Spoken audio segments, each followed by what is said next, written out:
Yo, what's up? All right, we back for, we back for our annual live draft show program. That's what we back for. This time, we ready. 2025 NFL draft, baby. We covering this thing. We ready. Fucking serious. E, how come I can't see you? That's a good question. Hold on. Let me see what's. Give me a second, because that might be me. Hold on. Yeah, I can't see you. Yeah, because I'm looking at the stream. Anyway, I'll be right back. All right. Well, I tell you what. Let me introduce myself, okay? Y'all know me, Brandon, Coach Williams, NFL Encyclopedia, build the game through the trenches. That was Pando 316. He's trying to figure out what's going on with his camera and stuff. So, hey, we and the other guys, they're going to be on shortly. Matter of fact, hold on, let me see something real quick. All right, yeah, I see you now. I see you. You clear. You clean. See me in all my splendor. All right, that's panel 316. He said mistakes can and will be made tonight. He ain't lying. Somebody about to do something stupid. Oh, yeah, somebody about to do something stupid. And we're going to talk about it. We're going to talk about it when it happens. All right, so. We're 10 minutes out from the beginning of the draft, so we're going to kind of do a quick preview of the draft. Things to be looking for, things not to be looking for, and then we're going to get on with it, and we'll be doing a pick-by-pick analysis for each pick from 1 to 32 in the first round. That's right, baby. That's right. All right, so, Pando, couple topics. First one, and we talked about it in the group chat. We said that this draft, yeah, you got some good players, got some talented players, but it's not a whole lot of really A-level players. No. It's a lot of B players on a scale of like 80 to 89. Of course, if you go from 0 to 100, school grades and whatnot. I feel like this is a Wu-Tang Clan Killer B type draft, man. Talk to me. How do you feel about it? It's a grade B draft, and let's be clear on this. I'm not saying that these guys are not good, but there's only about maybe 5 or 6 surefire number one. What up, Titus?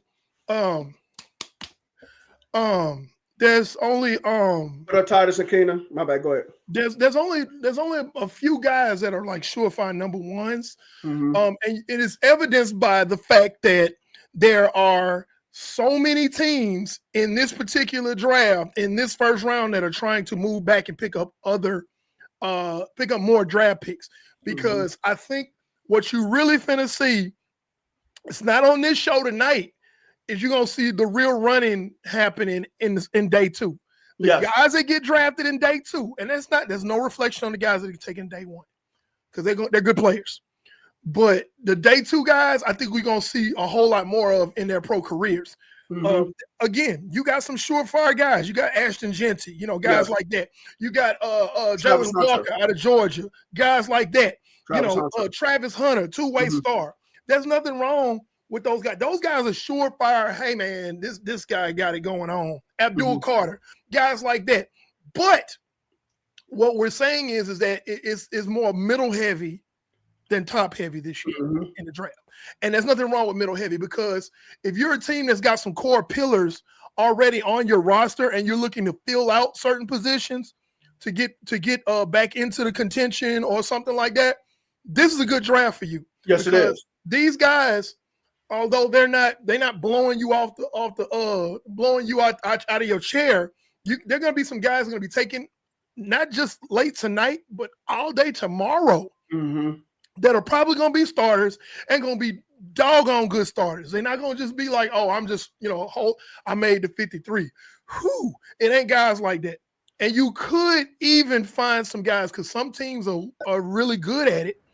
You're gonna find some guys who could go day 3 on Saturday, who essentially could become good players. Let's not forget about Mr. Irrelevant Brock Purdy.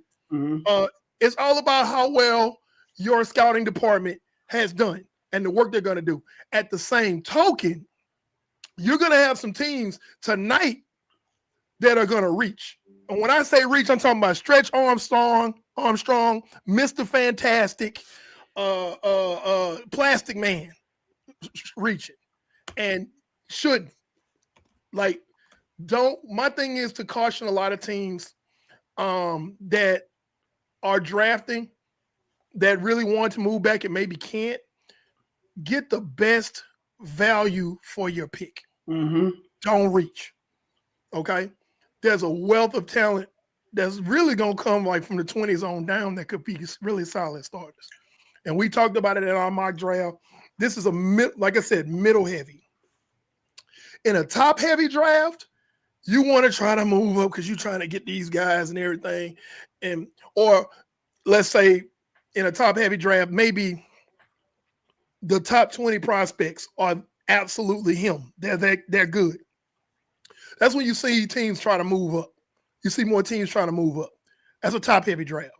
This draft, you have more teams that are trying to move down than there are teams trying to move up this year. That lets you know it's a clear indicator of the talent pool in this particular draft.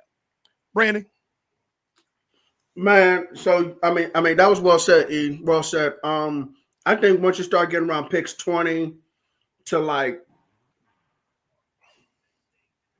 70, 90, 110, all the way to like early to mid 5th round, you're gonna be able to get some guys. And like you said, if you're a team that already has some core players, like San Francisco, yes, San Francisco is picking 11th. Yeah, they had a bad season, but they had a bad season because they had a bad record.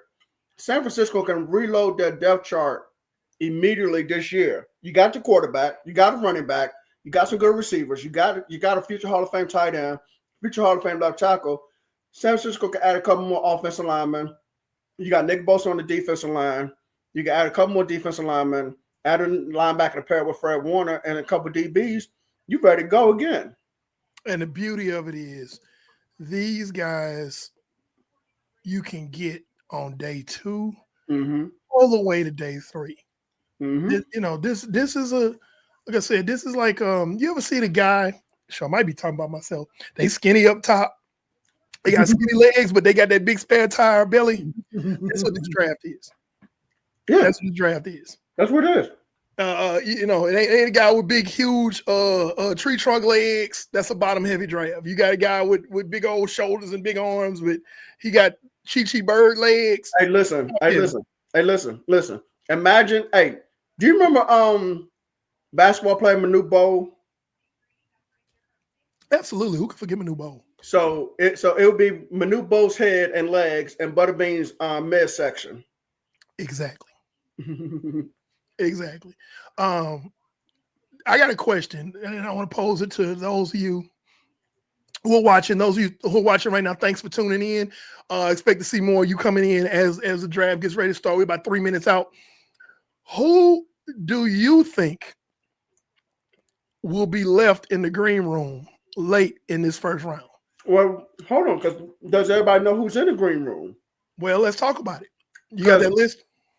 Let me see how fast I can pull it up. NFL draft green. While he's looking it up, we can also talk about the suits that these jokers wearing. Nah, we ain't doing that. No, I'm gonna talk about it because you got some guys that's really dressed clean. Then you got some guys that's like, hey man, hey, who told you to do that? So we're gonna talk about it as they come out. Of course, we cannot live stream the draft Nope. because of copyright rules.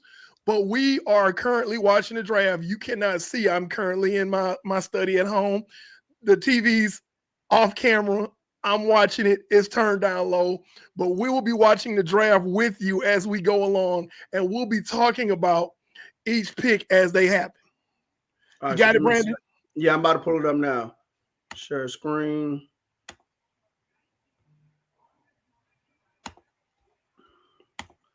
All right, now give me a second because I need to hold on, add to stage, mute that. Okay, cool. We good.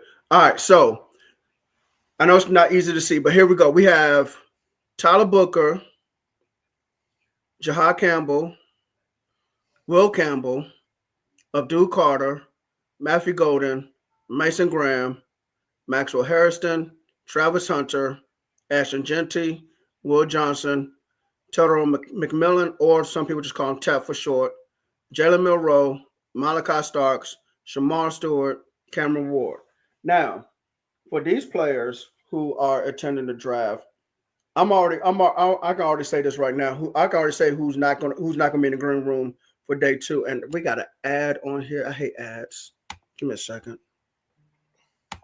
Get that out of here. Get that out of here. All right. Anyway, so I can already say this. Cam Ward is not going to be in the green room long. Okay. Yeah, I think Tennessee's pretty much decided that's who they're going with. I think it's going to be they're going to run up there with that card. You know what I really don't like is since we talking about that, you know who your pick is. Mm-hmm. You've been knowing who your pick is. I cannot stand those teams that let the doggone timer run all the way down before they come on. Just bring the card up there. Pando, you know you finna take. Man, can we get this thing going? Pando, can I tell you something? You remember when the draft used to be on weekends only, and it was 15 minutes in the first round? Mm-hmm. I remember in 2002 when David Carr and Julius Peppers were both getting drafted. They both had already signed their rookie contracts before the draft even started. And both teams took the whole 15 minutes. I hate that. Absolutely hate that. I said, just turn in your card. We waiting on number 3. But we gotta wait on y'all to wait for number 3 because y'all want to sit there. No.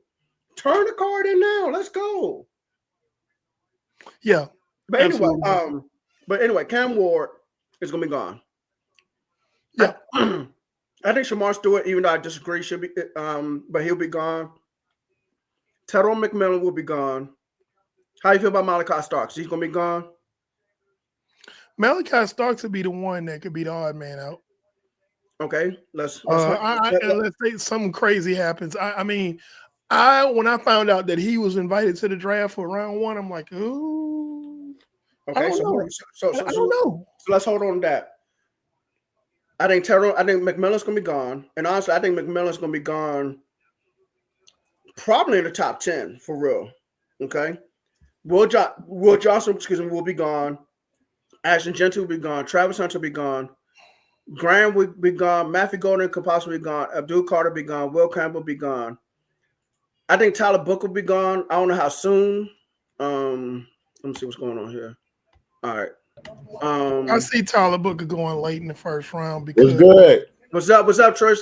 It's draft night, baby. Yes, it is. We have Trish TV, our resident quarterback whisperer is in the house. Mm-hmm. We're about to get started, but we're talking, Tristan, since you came in, we are talking about guys who could possibly still be in the green room at the end of this round.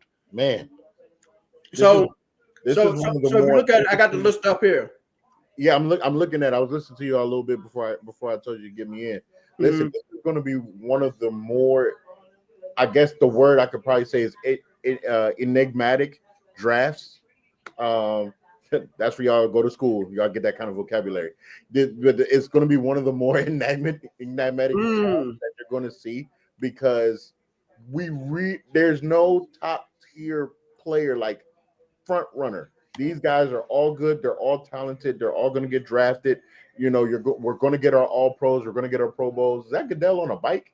We're going to get our people. But this is definitely one that is there's no surefire except for maybe the Titans. The consensus is that Cam Ward is going to go number 1 to the Titans. But other than that, it's literally at the start of 2 is when the draft will begin because we don't know what anybody's going to do. So I'm excited, man. I've been excited all day just thinking about it because you really can't predict this one. Yeah. Again, we were talking about how teams take their time, especially the number 1 overall team. It's irritating because you know who you're picking. You've been on who you're picking, and you let that whole clock run down before you bring the card up there. Man, bring the card up there. That'd be so annoying, especially when like you're a team and you've been knowing. You knew like this was your pick. Yeah, you've been knowing. Here goes Roger. I hope he fall off that bike. So who's up here? They're in Green Bay. We see Weezy, James Jones. Who else up there? Is that Clay Matthews? I think so. I don't recognize this one cat though in the white t-shirt. Y'all a couple of seconds ahead of me. I'm seeing it now. I'm surprised Lil Wayne can even ride a bike and he's not too high. Leave Weezy alone. I'm just saying. Leave Weezy alone. Let's see here. The fact that they put it in Green Bay is crazy, but Green Bay is a football town. It is a football town, but it's still cold. It's still cold. You see them out there with the hoodies and all that over there. Yeah. That tells you how cold it is. Yeah. It's April, almost May, and they still wearing hoodies and. Oh, they got the overflow in Soldier Field. Soldier Field, boy, you about to mess up. Woo! I said Soldier Field. Boy, you about to start World War III up in here talking about some Soldier Field. Nah, facts. Whoa, man, is Antoine on? Woo! No, I don't know. Hopefully you didn't hear that, man, because Antoine gonna come on here cussing. The name of the stadium is Curly Lambeau Field. Lambeau. Excuse me. Hey, listen. Of all the Freudian slips that you could have had. Hey, listen. That's what this draft is doing to me now. Okay, my mind. All right, so you ain't gonna get mad when we call your stadium AT&T Stadium, huh? Don't be disrespectful. Okay, see. We going back to RFK, baby. We going back 2027. We back at RFK. I thought it was 2030. The RFK that we like is named after that RFK. That one. I thought it was 2030. 2030 was when we'll have the first game, but we'll start the stuff. Oh, that's Ahman Green. Man, he looks so different. When you that far removed from the league, you start looking different. Yeah, he lost a lot of weight. He lost a lot of weight. He's like, man, there's no need for me to be 215 no more. Yeah, y'all are like a couple of seconds ahead of me on my stream. What's that? That DirecTV? No, DirecTV don't make me cuss on this live stream. DirecTV can kiss the hind parts. Okay. They got the audacity to still send me a bill after I got rid of them. Talking about you owe us, I don't owe you a damn thing. But no, I'm streaming. Hey man, Clay Matthews looks great, man. He look like he can still go. Yeah, Clay, yo. James Jones, the purveyor of bad takes. Oh, look at him. He high. Yeah, Lil Wayne high. And his Aaron Rodgers bias. Yeah. Man, I was about to cuss, but never mind. Anyway, but someone like Jalen Monroe, for him to be what he said? I didn't catch it. I'm gonna put my volume up on my side. Go ahead, Brandon. What were you saying about Monroe? For Jalen Monroe to be invited to his draft, he must know something. So here's what's been talked about. Here's what's been talked about so far. And I appreciate everybody that's on right now, rocking with us as we're doing this. So what we've been told, what I've been told so far with Jalen Milroe is that there's a chance that if the Rams could trade back in to the first round to possibly take him and sit behind Matt Stafford, it's also a possibility that if the Giants don't take Jackson Dart or Shadur Sanders, that they would be the team that would come back and go get him and have him sit behind Russell Wilson and Jameis Winston.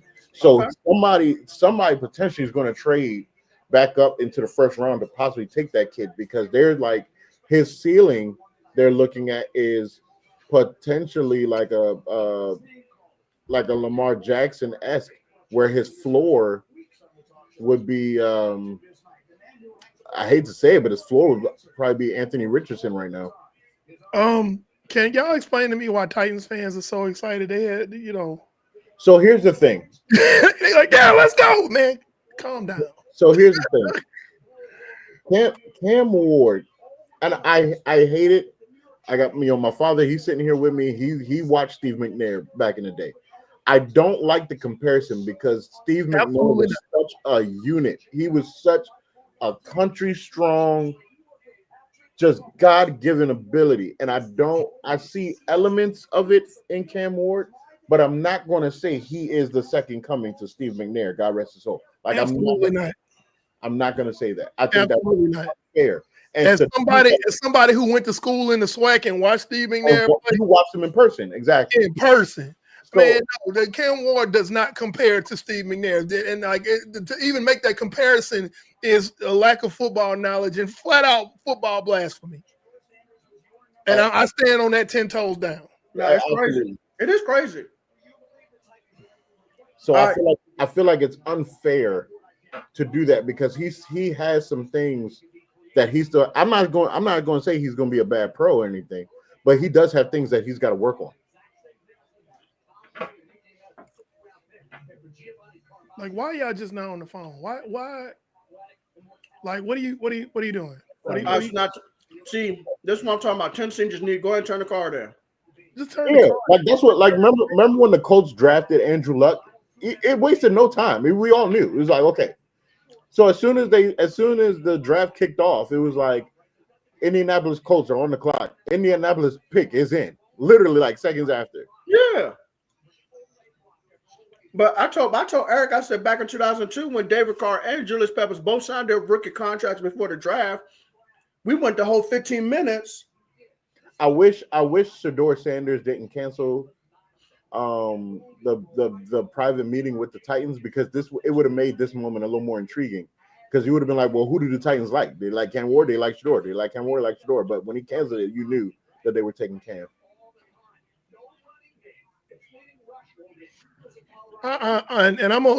Tristan, I always defer to you when it comes to quarterbacks. Yeah.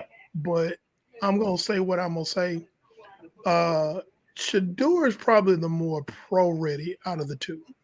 Oh yeah, hands down. Hands down. And if he slips out of the first round, it will be a travesty. No, not just embarrassing, it's a travesty. Listen, I told one of my coworkers, had this been a draft of 20 years ago, Shedeur Sanders would be the number one pick.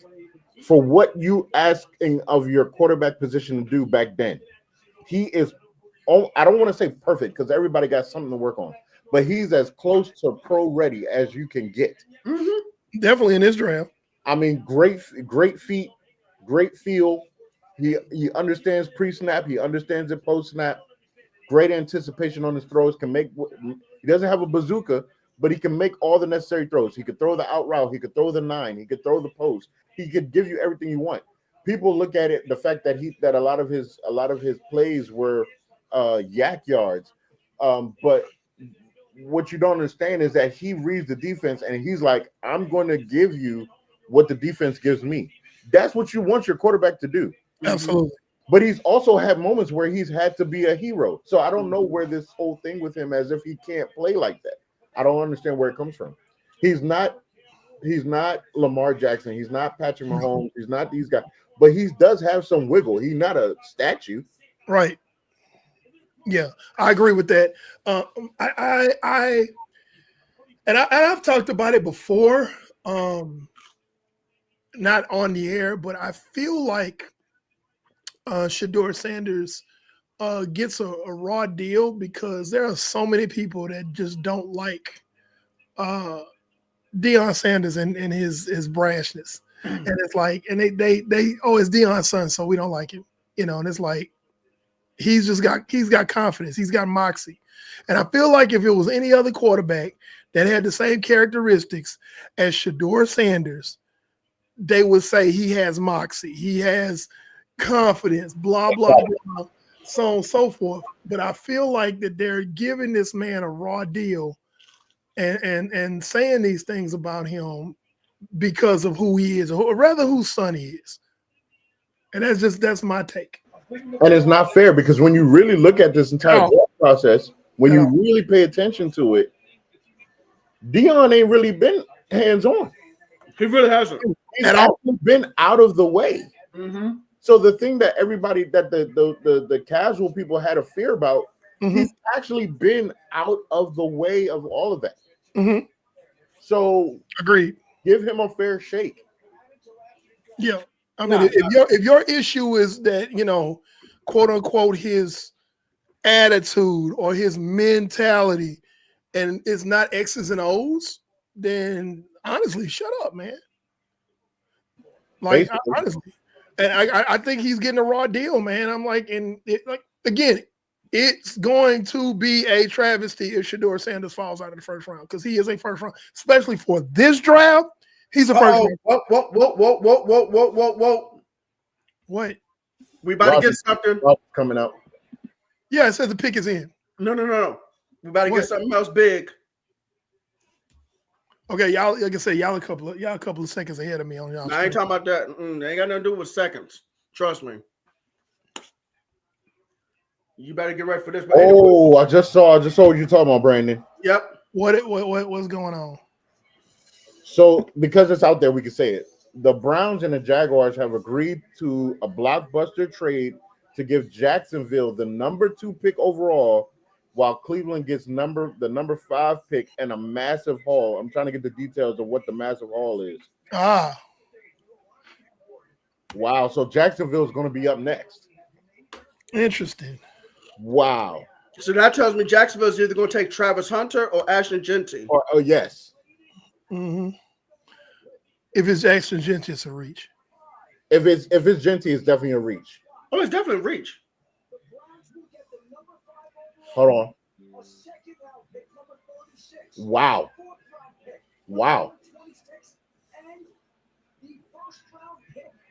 Are y'all on ESPN? Are y'all on ESPN or NFL Network? I mean, ESPN. Hear the details of the trade? What? The Browns got the 2nd round pick, the 4th round pick. I think I think a 2nd pick in 2026 and next year's 1st round pick from Jacksonville. Are y'all sure that Trent Baalke ain't still the GM down there? I want to know who the player is. I want to know who the player. Because I'm sorry, that it's not worth all that. Crazy. That's a quarterback type of trade move to make. That means it's a quarterback that you like. Yeah, but if you're taking a quarterback, then what does that mean by Trevor Lawrence then? Well, but they're not taking a quarterback, so I want to know who is it? You can't say Genty was worth what you just gave up. Like I said, are y'all sure that Trent Baalke is still not the GM in Jacksonville? He's been fired. It's gotta be. No, but that's some Trent Baalke type stuff right there. It's got to be Travis Hunter. It can't be Genty. Genty cannot be that. That's too big of a reach of that Genty. It's got to be Hunter. It's got to be Travis Hunter.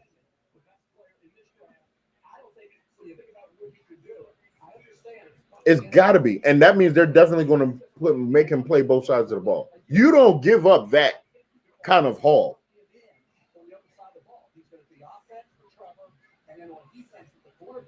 I'm gonna be honest. As much as I love, hey, listen. So I got the official. So the Browns receive 5th overall pick, the 36th overall pick, the 126th pick, which is the 4th round. Yep, and next year's first round pick. And all they gave up was a 2nd overall this year, a 4th and a 6th, a 4th round, and then a 6th round next year. So wait. To reiterate, the Browns received Jacksonville's 5th, 36th, 126 this year, and their 1st round next year. Yeah, see, okay, so first thing first, let's talk about this. The Browns GM probably saved his job with that move. Okay? Oh, yeah. Because he probably was on the hot seat. Jacksonville's GM? That was a move. Let me tell you something. Jacksonville, y'all not getting it. Y'all not getting it done like that to wager all of that Because Houston's still gonna whoop y'all ass. Because Jacksonville, I mean, let's keep it real. Eric, Jacksonville don't pick again to round 3. Exactly. And as good as Travis Hunter is, you're not a Travis Hunter away from being a contender. No, that's my point. Contender, You not make a move. Listen to me. If you make a move like that, that means you one player away from winning your division and contending for a Super Bowl. And Jacksonville, y'all ain't got it like that. Yes. I'm sorry. I'm sure the Browns jumped at it. I'm pretty sure Jacksonville offered. They were like, "What? You want you what?" Sure. Read my caption. Read my caption. What my caption say under my name? Mistakes can and will be made tonight. Hello. I didn't think it was gonna be this early. Wow. Because at the end of the day, hey, let me tell you something. The last half hour to an hour, like really starting at 6:30, I was hearing small things about Cleveland really might be getting out of there. Yes, I did. Yes, I was hearing that around 6:30. I was hearing stuff, and I was like, but I didn't think it would be this though. I didn't think it'd be this. I don't even think Cleveland knew they could pull a move like that off. Cleveland was desperate. I really like Travis Hunter. Let me start with that. I think he's a fantastic player. I think a fantastic player. Okay, but if you give that much capital for somebody that is not a quarterback to pick us in, bro. Yeah, y'all are about 3 minutes ahead of me. No, okay, yeah. I got it. Wow. It's not on TV, but I got it on my phone. Woo. Okay. Can y'all stop reacting until I see it? Because y'all throwing everything out. Brandon. My bad. Wow. Where's his daddy? They said his daddy was able to come to the draft. Oh, yeah, I heard about that.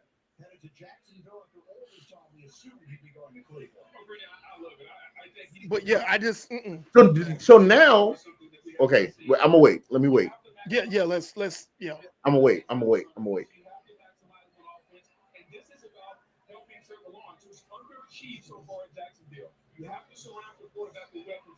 Regardless, I really feel like Jacksonville got fleeced.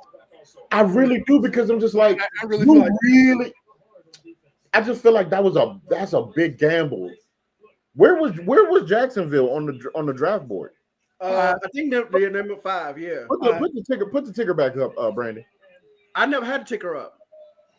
Now what I can do is this. Hold on, give me a second. This is becoming much more commonplace. Young general managers in place, as was pointed out by Adam Schefter moments ago. Because I'm trying to understand, how did the Browns get that kind of haul, man? Yeah. Okay, so this is not updated yet. So they were at number 5. So they only went up 3 spots. They went up 3 spots and gave up that much? Yep. Exactly. That's my point. Oh my God. You only moved up 2 spots and you gave up a king's ransom. Oh my God. That's what I'm saying. Duval, shut up. Don't say nothing. Don't say nothing, Duval. Seriously. And y'all over there like patting yourselves on the back. Look at it. Boy, look you. And still gonna lose the division in Houston. That trade is that's what I'm saying. You still gonna lose the division to the Houston Texans. Oh man. Mark it.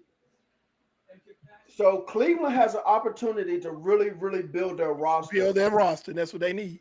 And again, that GM saved his job. Yeah, he saved his job. Because you have a first and 2 seconds and 2 fourths. That's huge.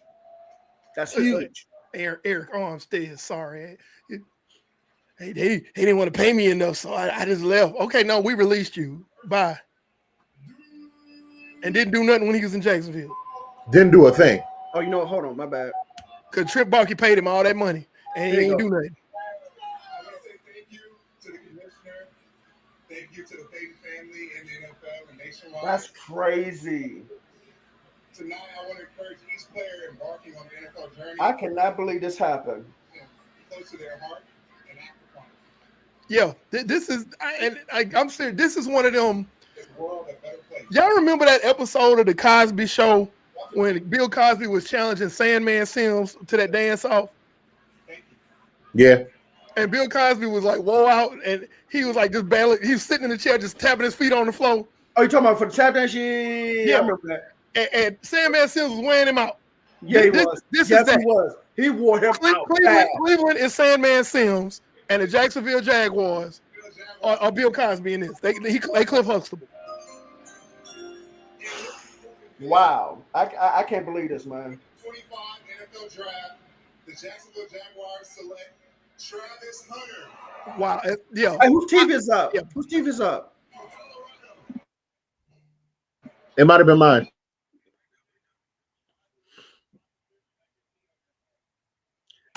Hey, Titus was right. Challenge. That's what it was. That Bill Cosby show. And just like, bruh, they did all that to still finish at best second in the division. So now now let me say this. Now this is what I wanted to say prior. This makes it interesting with Cleveland and Shedeur Sanders. Mm-hmm. It makes it interesting. Mm-hmm. Oh, it does. Yeah. Yes. It really does now. It does. It really does. So I'm curious because now, okay, so number 3 is the Giants. All they're saying right now, they're saying the Giants are most likely taking Abdul Carter. Yep. But there's some people whisper saying that Jackson Dart might be the QB that's taken. That's true. That's true. So show me a snap count. So right. So now the 4th pick is what, the Raiders? Who's no, fourth? The 4th pick is New England. Huh. This might have messed up New England because I feel like New England would have grabbed Travis Hunter. Nah.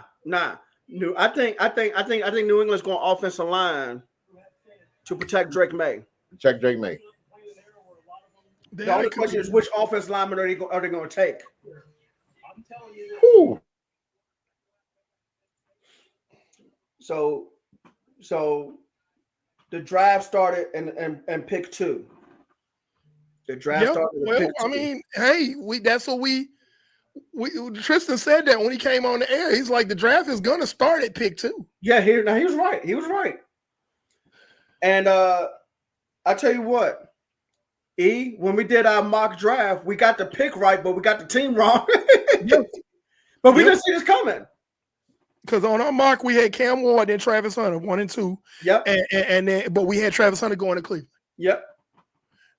We got the player right. Side note, I'm kind of glad to see Travis Hunter like out there without his girlfriend. Hey, she bought him a Rolex for the draft. Oh, she actually bought him something? Yeah. Oh, okay. Mm-hmm. I'm gonna leave that alone. Mm-hmm. Okay. Mm-hmm. Anyway, this is gonna be interesting because you're gonna ask Travis Hunter to really do a whole lot down there in Jacksonville, man. You asking him to do a whole lot. I'm still of the opinion, and I stand on this. And like I said, I'm partial to defensive backs, but I'm of the opinion that he is a better corner than he is receiver.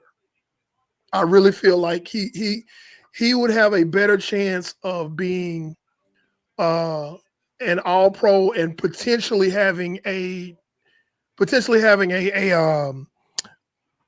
Hall of Fame career as a corner. No, I get it. But you gotta hope that he can pan out both ways. You pick him number 2, you have to hope he pans out both sides of the ball. He gotta almost be an All-Pro in one and a potential Pro Bowler in the other one.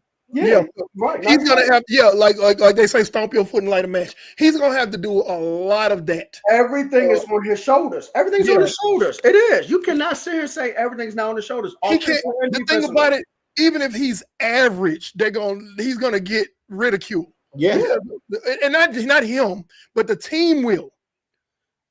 You know, because not only is pressure on him, it's not pressure on the whole coaching staff. Okay.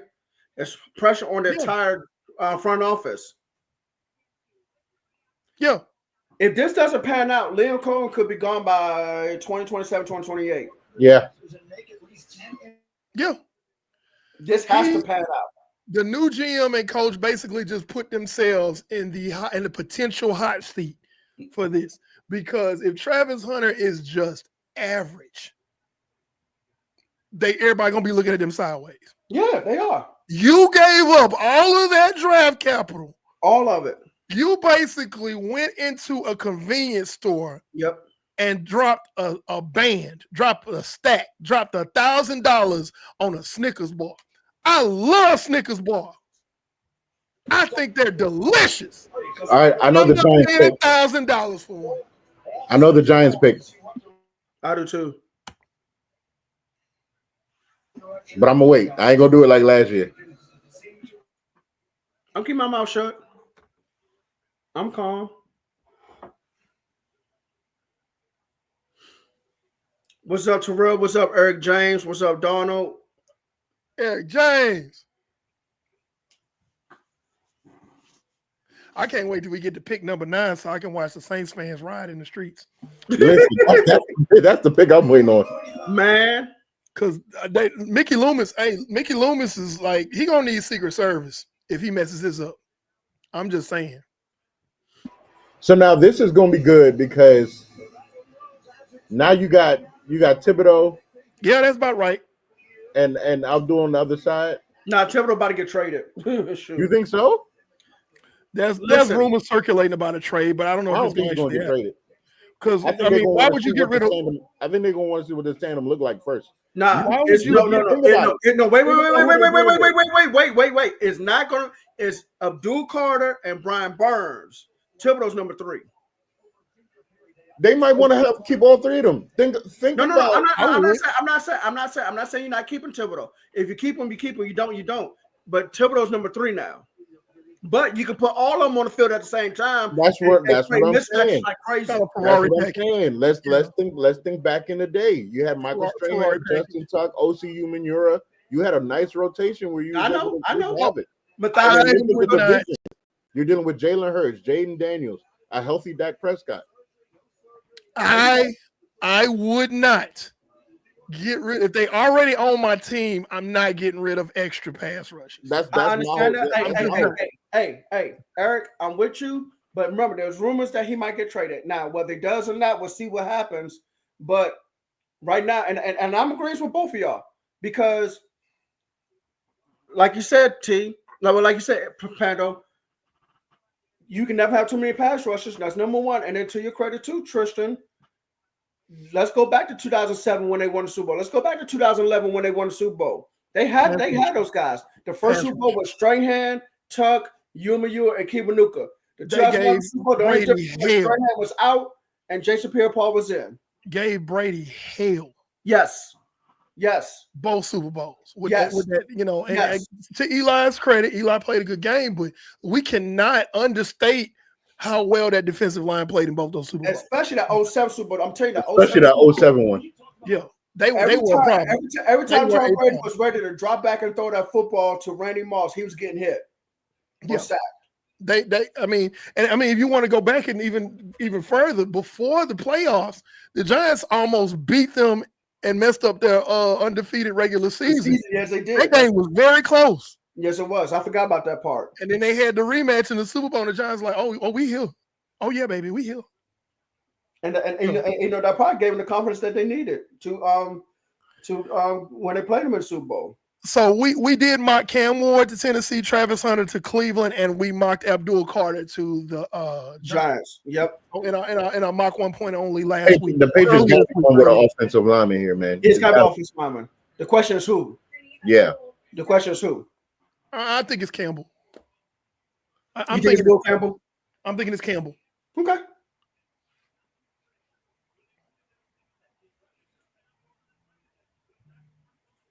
Yeah, this is very, very interesting, man. I'm loving it. It's got to be Campbell. I mean, he's arguably the best offensive lineman.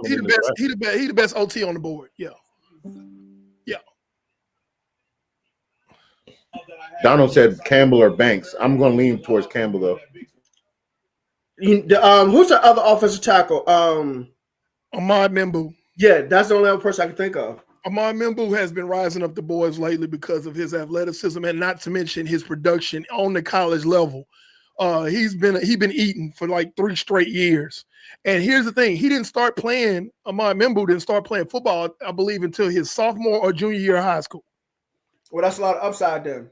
Exactly. That's For a lot him to of- be able to play at that level and have that little amount of experience tells you that, like, you know how they say, oh, he ain't through growing yet. You know, that's basically, you know, he's not through growing. So yeah, he's been rising up the boards. Nah, Seriously. yeah, facts. Yeah, man. I mean, yeah, Abdul Carter, man. When I was watching this film, man, he was a guy who got held a lot and still made sacks, man. I was like, yo, this dude is making plays, man. And he's coming to a situation where the pressure's not 100% on him because he has, you know, Burns across from him. You know, Thibodeau right now is still there. Dexter Lawrence is the nose tackle. Dexter Lawrence going to take up double teams or triple teams like crazy. That's going to make life so easy on Abdul Carter. Burns and Carter could both come out with double-digit sacks this year. Can't block them all. I know. That's what I'm saying. And But again, don't forget the kind of pass rush. Don't forget the kind of pass rush season Dexter Lawrence had this past year too. yeah, and again, I'm not getting rid of Thibodeau. I'm just not. Let me ask you a question. Let me ask you a question. Not in good conscience. Let me ask you a question. Yeah, go ahead. Would you give him a small, lightweight contract extension? Yeah, I would. Let me ask you a question. Yeah, go ahead. Would you give him a small, lightweight contract extension?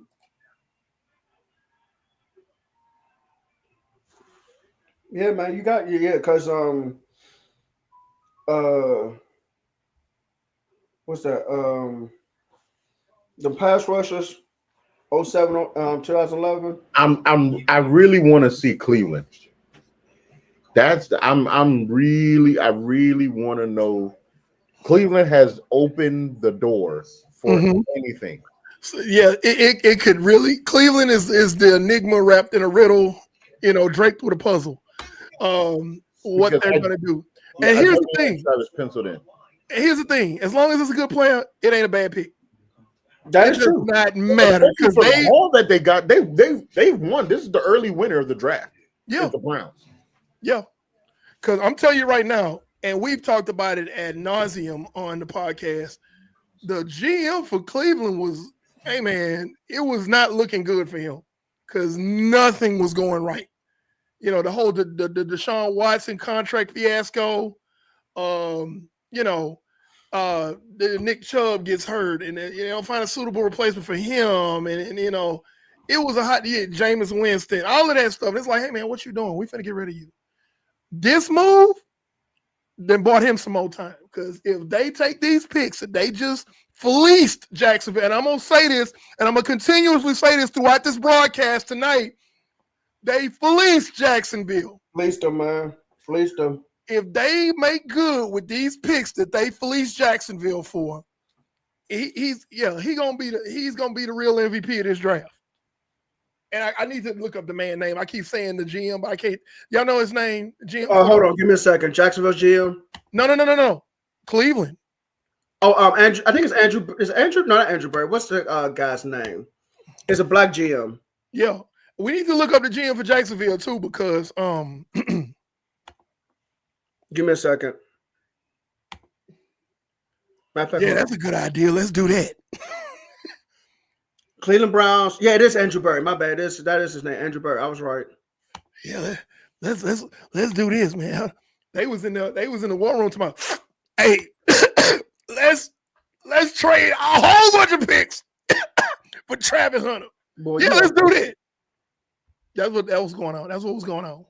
And then Jacksonville's GM. He's new. That's right. It's a new guy, James Gladstone. That's why I was like, "Are y'all sure Trent Baalke ain't there?" Because that was some James Gladstone. That was some very Baalke type of. It's James Gladstone. That's his name. Yeah, that was some Baalke type of stuff, man. I'm just saying. No. Trent Baalke would have drafted somebody with a torn ACL in the first round. All right, so New England is getting who? Well, I already know, but I think I want to say it's going to be a tackle. That's what I'm thinking. What's that, Tristan? I'm thinking Will Campbell. And boom, it just popped up. Yo. I forgot that you're a couple minutes behind, but yeah. I keep telling y'all I'm a couple minutes behind.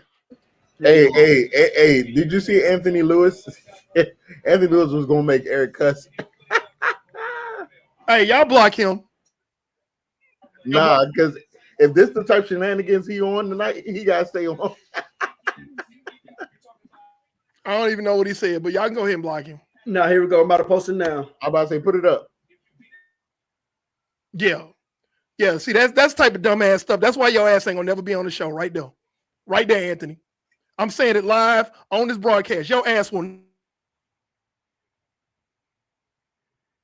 be a guest on this day. Stop cussing. Trolling ass. Stop cussing.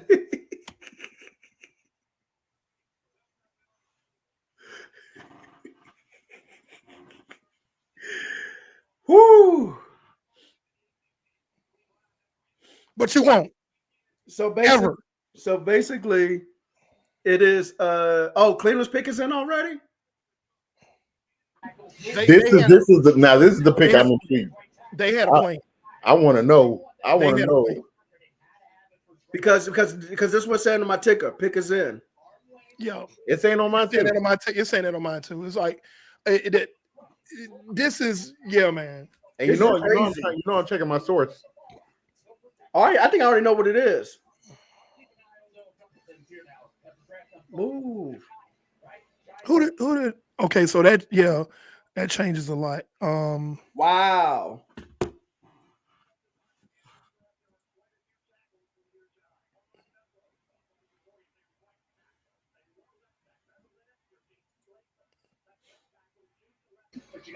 Whoo! Cleveland is stressing me.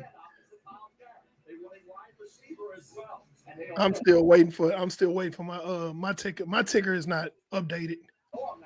Oh yeah, they said is the pick is in. I don't know who it is yet. That's what it says on mine. So they're stressing me out.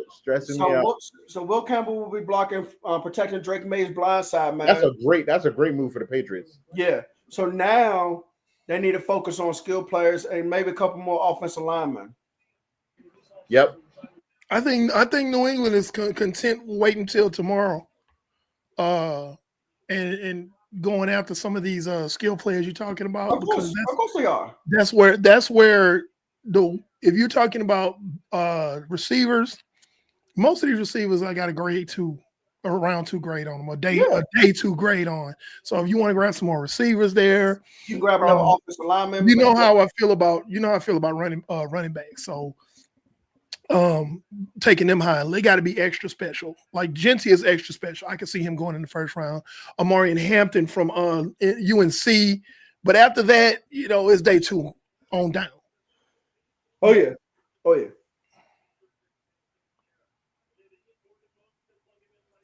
I'm still reeling from Jacksonville doing that, man. That was so aggressive. That was aggressive. That was very, very aggressive.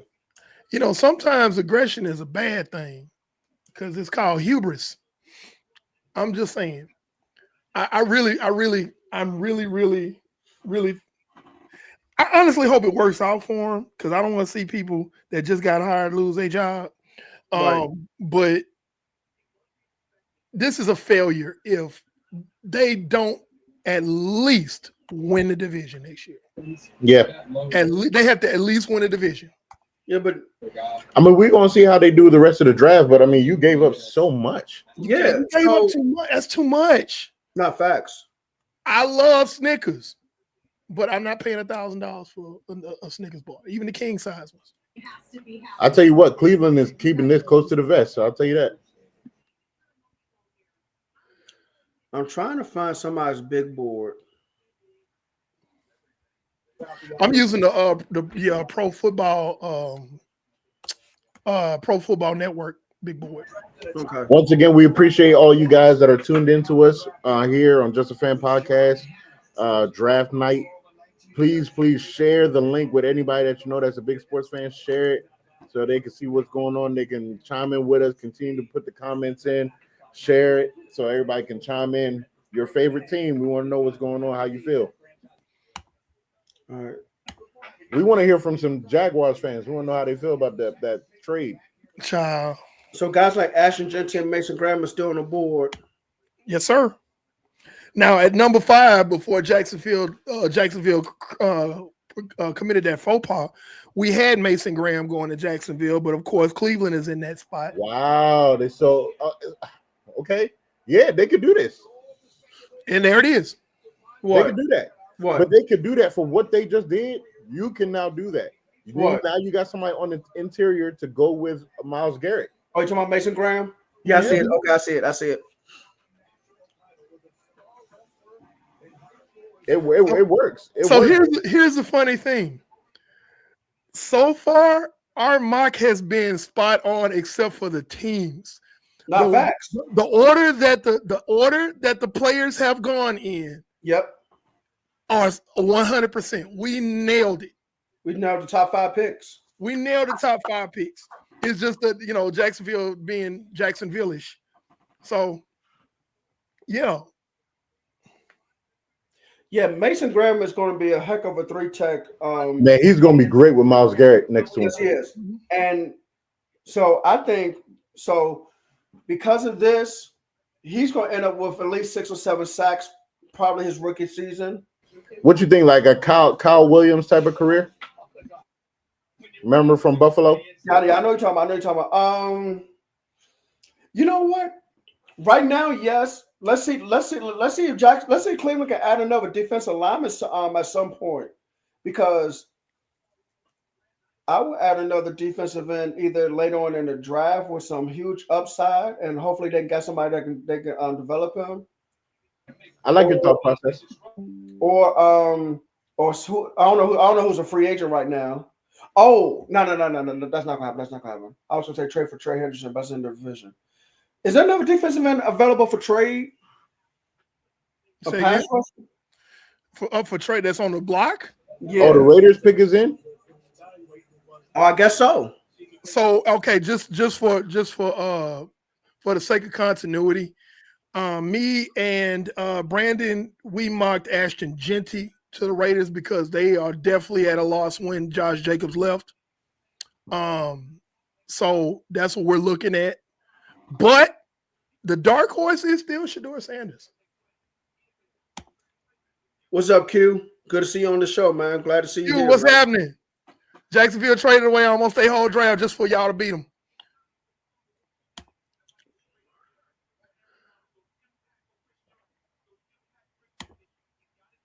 Ortho Nash, welcome to the show. Otho, what up, Fred?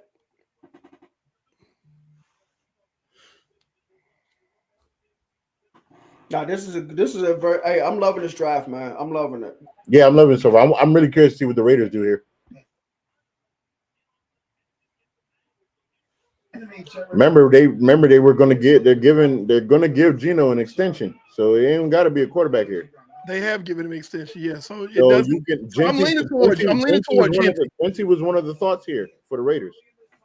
I'm leaning toward Genty. I am too. Yeah, because they Josh Jacobs not being there really hurt. Really hurt them last year, right? And they need a surefire, And for them, it's not a reach. No, it would not be a reach. For them, it's not a reach. It gives them a running back, so they have a good running back and a good tight end. I mean, still not enough to win that division because of Geno Smith, man. But they can focus on wide receivers. If they draft Gentry, they can focus on wide receivers. Day 2, day 3.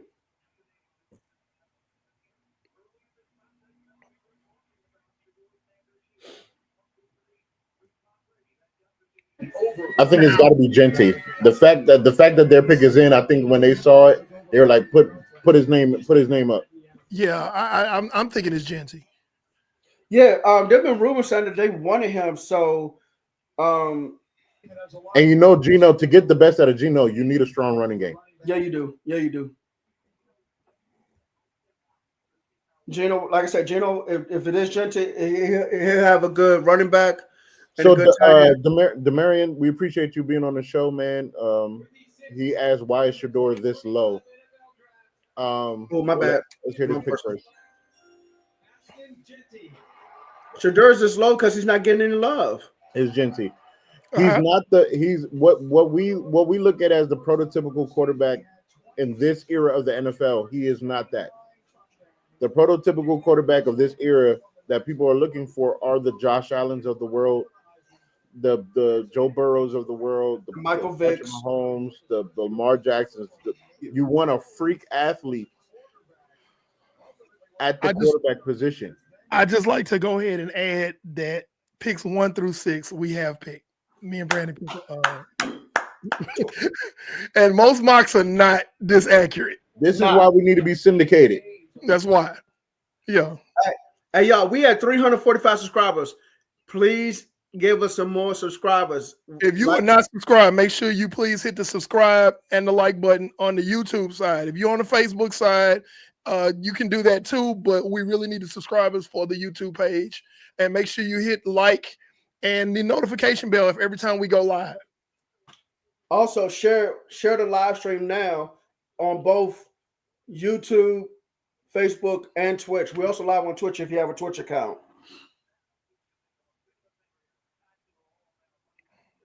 Yeah, Genty. Yeah, so it's Genty. Like I said, give us that running back because the Jets pick is in, so they jumped. The Jets jumped. No, I mean they hurry up and jumped in with their pick. Is what I'm saying. So I wonder who they're gonna get then.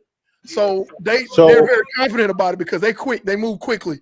But this one is where we get the gray area. I'm not gonna lie. Now we mocked Armand Membu to them, but that would seem like the logical one. But there's a plethora of players that the Jets could possibly need right there.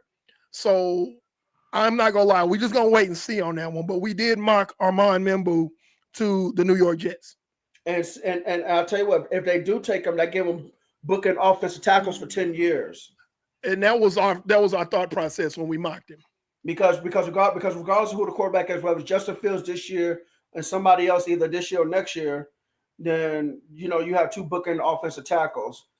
So I got a report that Joe Shane has already told Thibodeau that they're exercising his 5th-year option. There you go. Okay. There you go.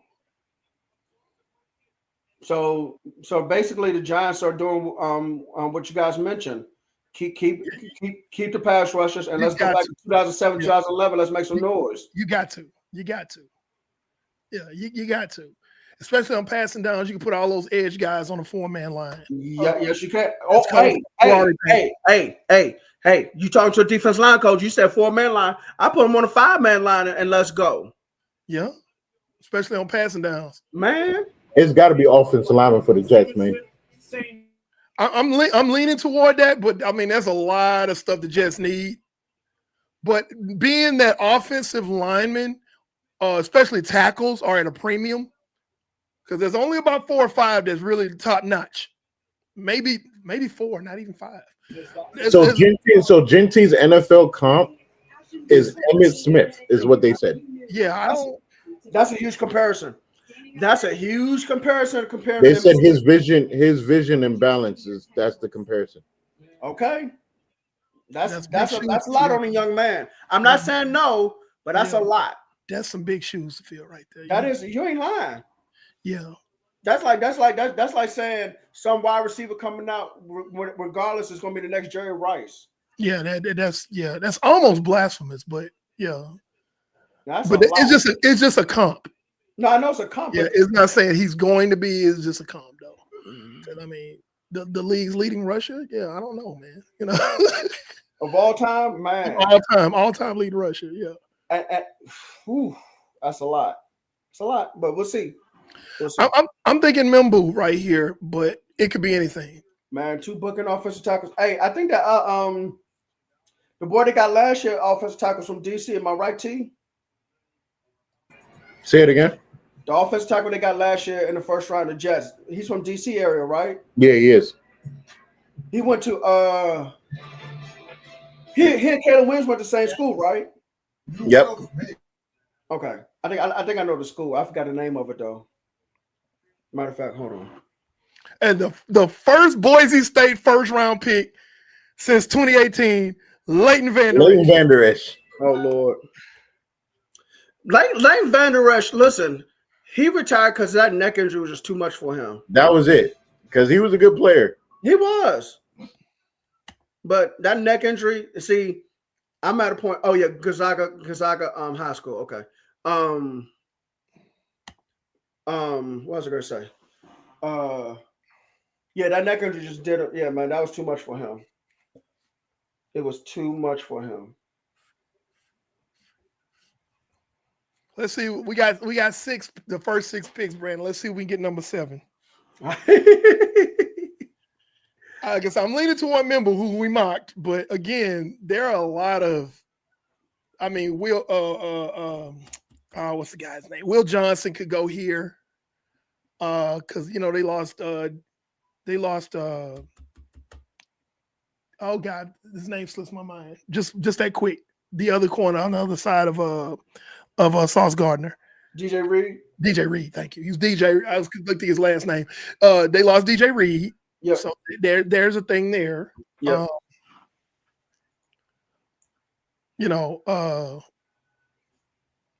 It could be a safety.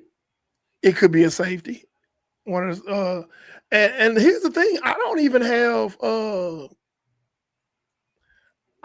have Malachi Starks as my number 1 safety. One more thing too. At defense, not defense. Even though they have Justin Fields as quarterback, he's only on a 2-year contract. They can draft a quarterback. So I see the Panthers will be up next after them. I think that'll be the first wide receiver off the board, or the tight end from Penn State. That's a possibility too. You got to get more weapons for Bryce. Yes, Eric James. We saw it. We saw it here. We just mentioned that because Brandon had just asked me a few minutes earlier. It's like, would you give him a small short-term extension or whatever?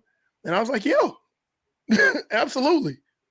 Which means it ain't like the boy trash, Which means the Giants can come back in day 3 and go get another defense tackle, and they can get themselves a 3-tech.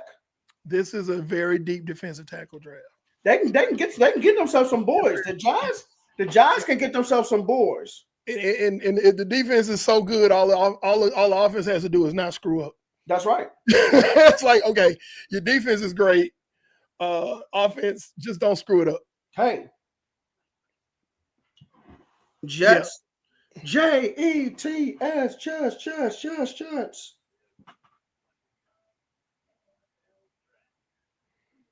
And they got us sitting here waiting on what y'all gonna do, Jets. There you go. It's a good move for the Jets. Yeah, mine is refreshing. That direct TV. We called it. We called it, Brandon. Yep, Amon Memble, offensive tackle, Missouri.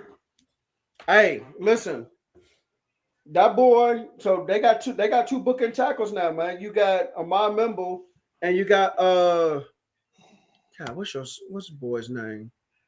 What's also good with him is that he's a great run blocker too. So Breece Hall going to be able to eat.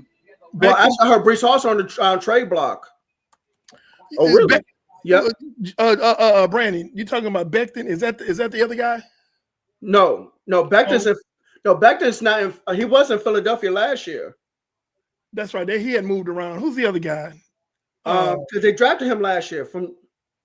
Shoot, hold on. It slips my mind. It's Fashanu. Fashanu. Yep.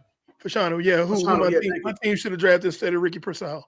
But anyway, the Panthers on the board. Who we mocked Teteroa McMillan to the Panthers to go on alongside with Xavier Legette.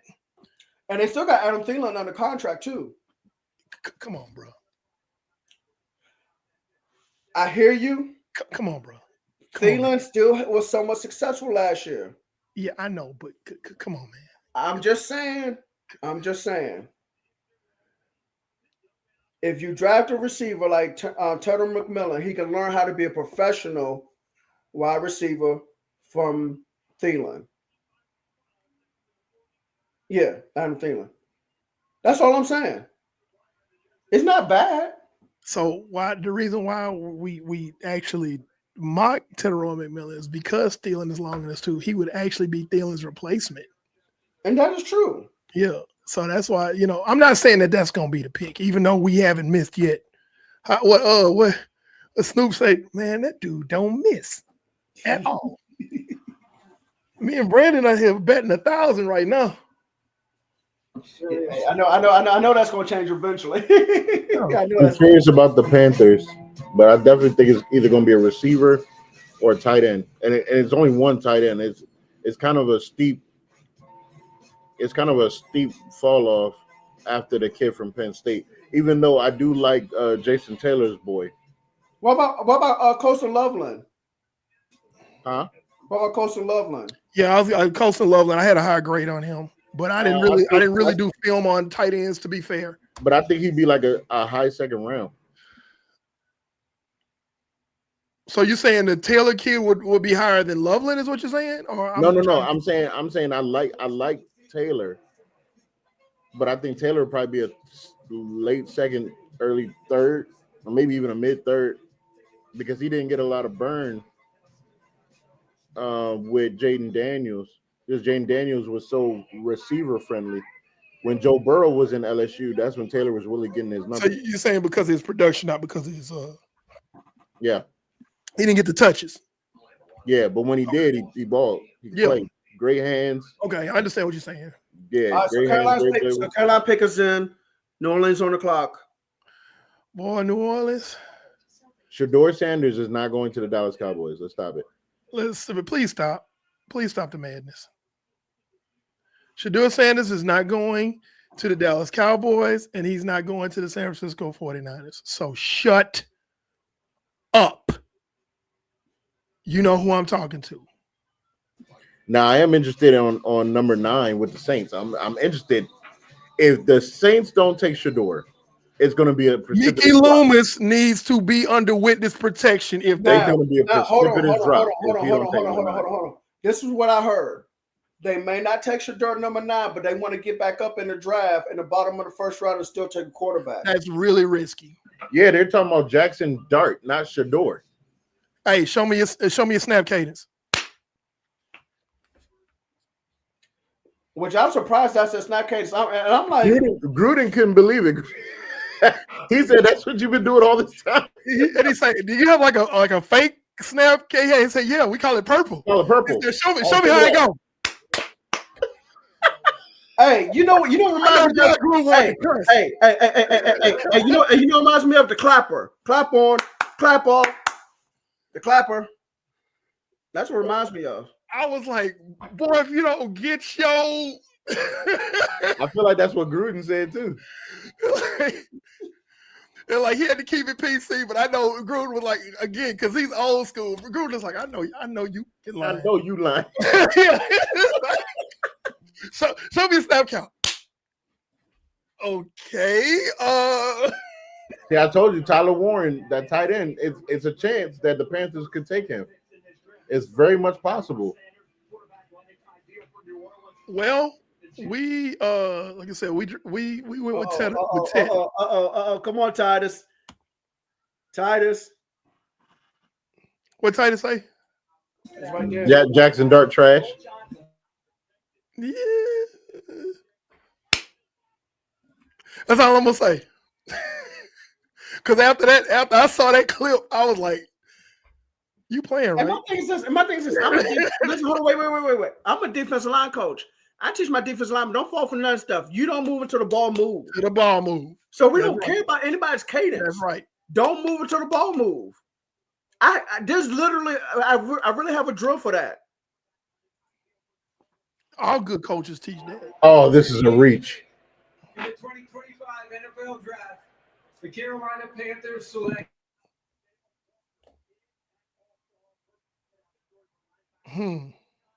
So Trisha is ahead of me too. I understand. Everybody. Yeah, that's why I muted. That's why I muted myself. I understand. Alert. I just don't like it. Okay, I say it's right here, Eric. Teteroy McMillan. What did I say about him? What did I say? I feel the same way. And we mocked him there, but what Yes, I he did. said when we were evaluating, because I would have said gotten Tyler. I would have gotten Tyler Warren over him.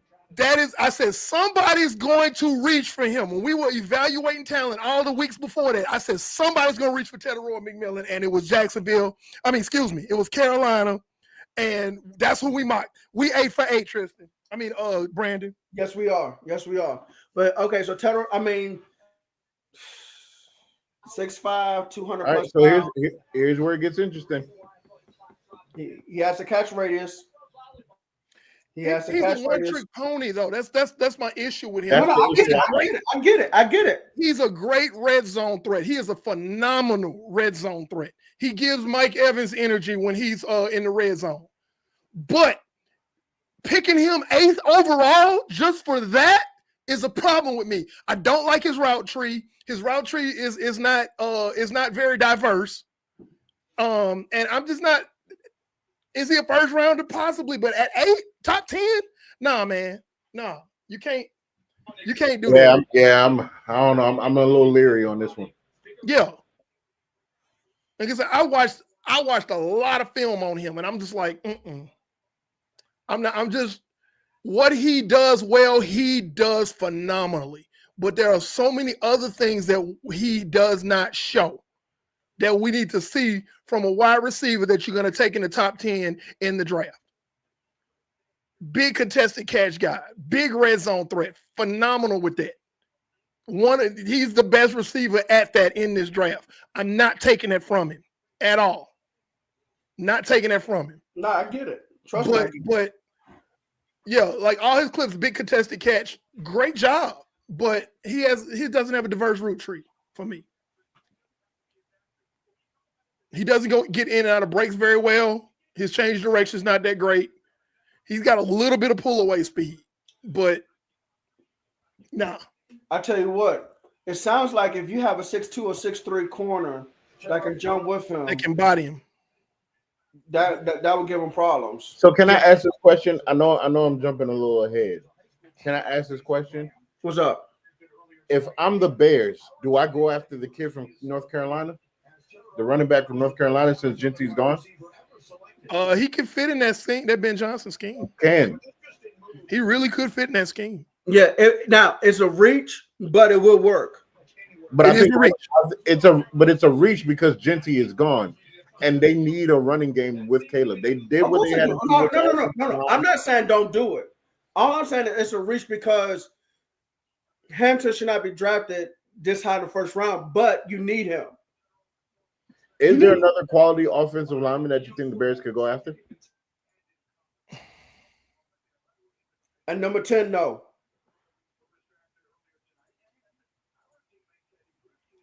All right, so I'm sorry, real quick. I'm sorry. Unless you feel comfortable taking Josh Simmons.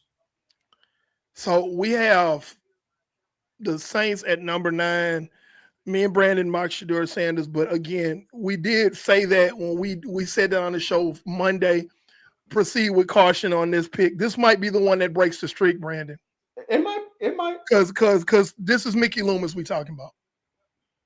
So I'm just saying.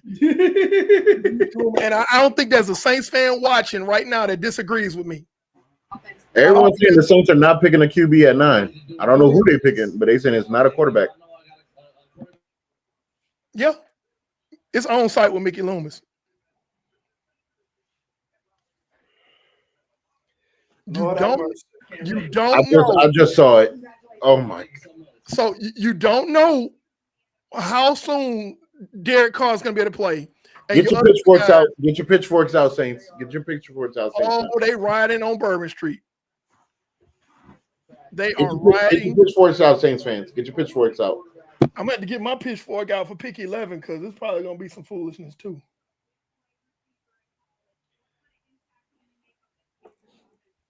As long as Dallas don't take Shamar Stewart, I'm good. As long as my team don't take Shamar Stewart, because I'm going to lose it. This is when y'all see it. This is a wasted pick.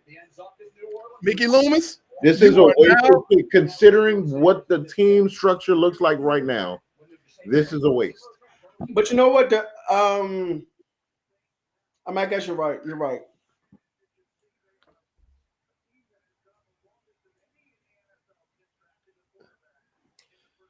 Dear God in heaven. So the quarterback could be out for the season. The right tackle retired. I think the left tackle they didn't give him they didn't pick up his 5th-year option. Dear God in heaven. Was it Trevor Penning? I don't think they picked up his 5th-year option. So it could be tackle or quarterback. Well, it's not quarterback. Could be tackle. Dear God. I wouldn't be mad if it was a tackle because that's a need. I wouldn't be mad. Yep, there it is. Yeah, I'm waiting for mine to refresh. Yeah, okay. Yeah. It's not terrible, but who he protecting? Who he protecting, Eric? You got to build your line. You got to build your line. I agree with you. You could have done this in free agency. Look, they didn't have they ain't no money. What you talking about? No, they couldn't have done that. They didn't have no money. They didn't have any money. They didn't have no money, Tristan. They couldn't have done that in free agency. All right, if you're Chicago, man, you might as well go ahead and go after Amari Hampton, like you said, T.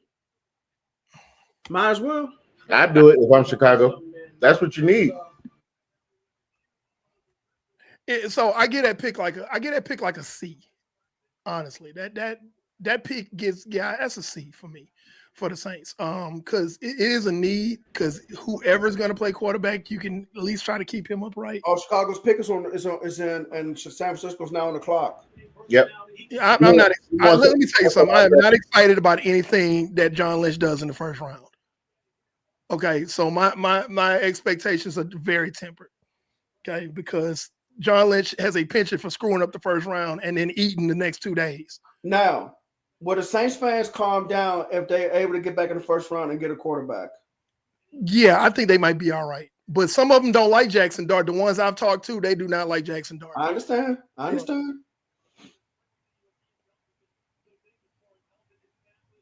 But right now, we got Kelvin Banks. So let's talk about Kelvin Banks. Kelvin Banks is a really good tackle, but he also translates. A lot of people say he translates to guard in the league.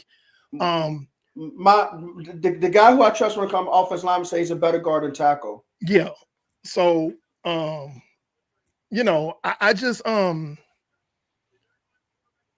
think it's a need. So like I said, I'm not finna sit up here and hate on that pick. But again, like Tristan said, who is he protecting? No, you're right. Because man, they don't have a good backup quarterback. There's nobody to bring in, so they're going to have to get back in the first round and draft somebody. Yeah, but I understand. Like I get it. It's not a stupid pick. Okay. No, I get it. No, you're right. It's not. But. And again, that's where the streak got broke right there. We went 8 for 8. We had a good run, Brandon. Yeah, not facts. Because most people didn't get past the first 3 picks. Most people who call themselves professionals. Right. So like we did better than some of the people that are getting paid millions of dollars to talk on TV. We did better than they did on that. Facts. We did. We really did.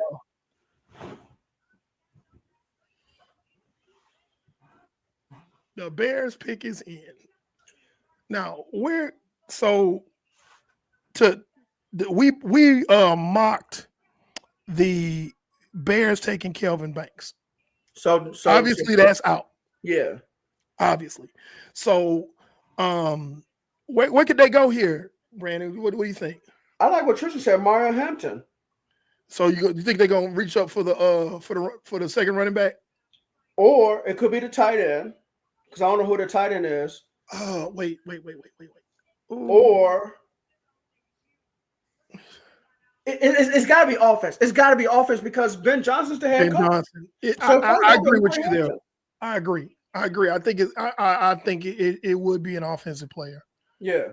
Unless it can't be no receiver. It's got to be Hampton. It's got to be Hampton. I'm not gonna say it's got to be, but it makes sense. You're right. Yeah, it does make sense.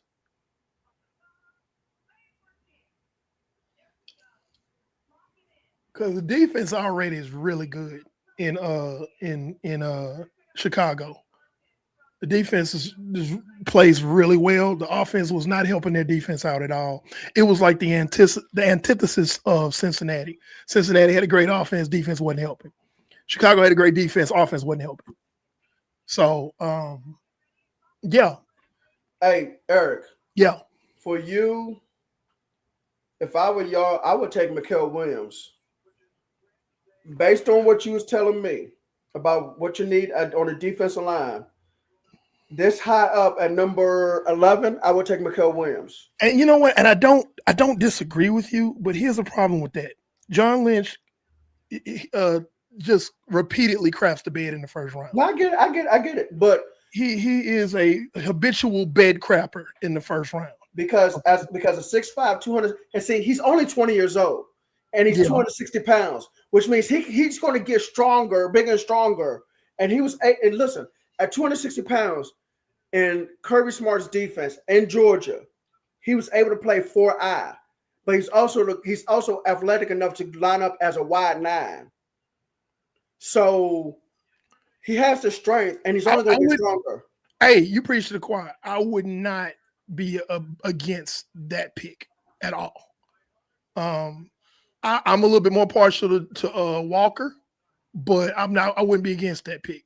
Well, okay, I would take one of those two Georgia players, Walker or Williams. Yeah, if you're talking about edge. Now, if you're talking about defensive line, interior defensive line, it could be Harmon or Nolan. Yeah. Any of those picks, like there's only a couple of players, and I said this in our Niners chat, that would like make me lose it. And John Lynch is gonna probably pick one of them players that's gonna make me lose it, because he likes to throw away first round draft. Now he eats day 2 and day 3. There you go. Hold on. Here we go. Chicago. Sorry, Coastal Loveland, tight end, Michigan. Tight end. Okay. Wow. He went ahead of Warren. Wow. So yeah, he went ahead of Warren. Didn't see that coming. Did y'all get the Bears pick? Yeah, Coastal Loveland. You picked him over Hampton and then over Tyler Warren? Yeah. That's baffling. That's baffling. If you're gonna pick a tight end, you pick Tyler Warren. Pick the best one. If you want to pick a tight end, pick the best one. And you know what? Let me ask you a question. Is Sam Laporte a good blocker tight end? There's your answer. He want another Sam Laporte on his team.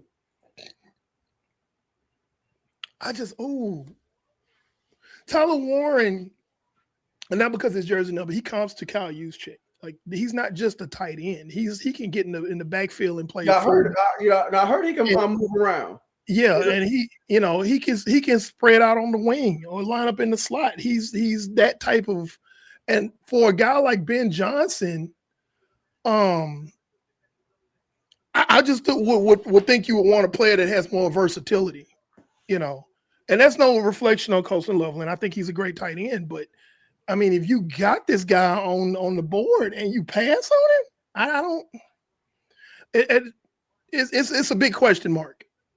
It's a big question mark. And Loveland is good. Don't get me wrong, he is very good. But so there he is in the backfield, and okay, so they feel like he can do it. He came out of the backfield on a wheel route, contested catch, climbed the ladder. So we're looking at. All right, 49ers pick is in. Oh, Jesus. Just breathe, Eric. Just breathe. I'm just thinking about last year. I was so mad last year, and I'm just prepared to be mad this year. Just breathe. Hey, I literally found your doppelganger at work when it comes to 49ers fandom. The dude, I wish he was watching right now. The dude literally talked to me about the 49ers for 45 minutes. And literally, I'm listening to him. I'm like, this is Eric 2.0. This is literally the doppelganger of Eric. Everything you were saying, everything you were talking about was accurate. It's like, ugh. So Twan said tight end was needed. Yeah, but we're not saying tight end wasn't needed. It was like he wasn't the best tight end on the board. Is what I'm saying. I'm gonna just put it like this: for the Niners pick, my thing is anything that's in the trenches, I'm gonna be happy with, other than Shamar Stewart. I know that's And right. more than likely, they're probably going to draft Shamar Stewart, which is just a travesty.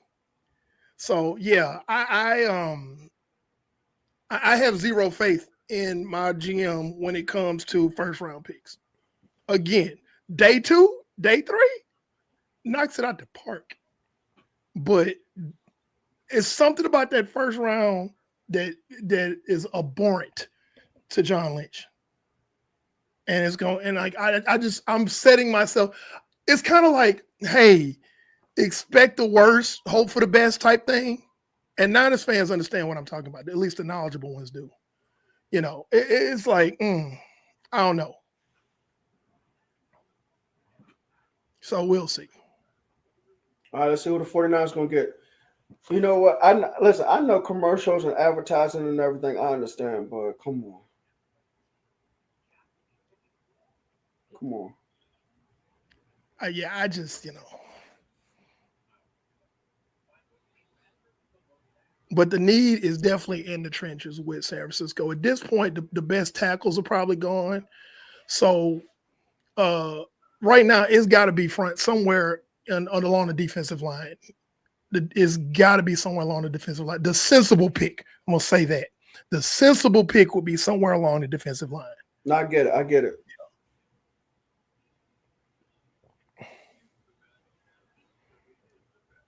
And Shedeur Sanders has made it past the top 10 picks of the draft. Yes, he did. Which is a travesty. That's crazy, man. His next spot is not going to be till the 21 to the Steelers. Yeah. If he fall, I don't think the Steelers are going to pass on him if he's there. You can't pass because what quarterback do you have? Yeah, because if you look at the other teams that are drafting, none of them have a need at quarterback. Exactly. None of them. So yeah, it'd be 21. It'd be 21. Miami really could use a replacement for Tua. Yeah. You're not doing that in this draft. That was the money you paid him. No. I know. I'm just saying though. I'm saying. Hold on. And even though you just drafted Anthony Richardson a couple years ago, but Atlanta no, Arizona no, and Cincinnati no. From what I'm looking at on this ticker here.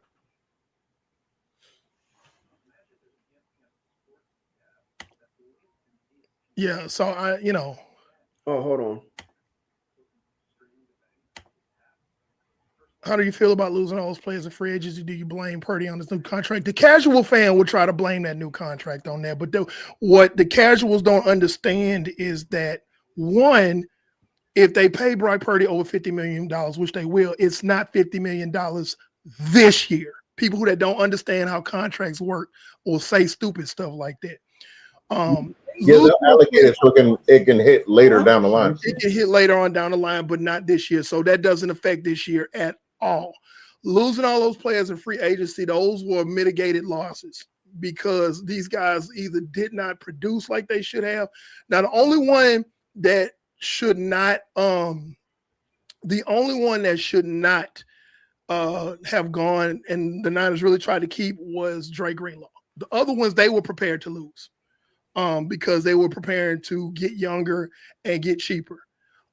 So no, they spent a lot of money on the guys that left the Niners to these other teams. Some of them got overpaid, but those were mitigated losses. I guess that would answer your question.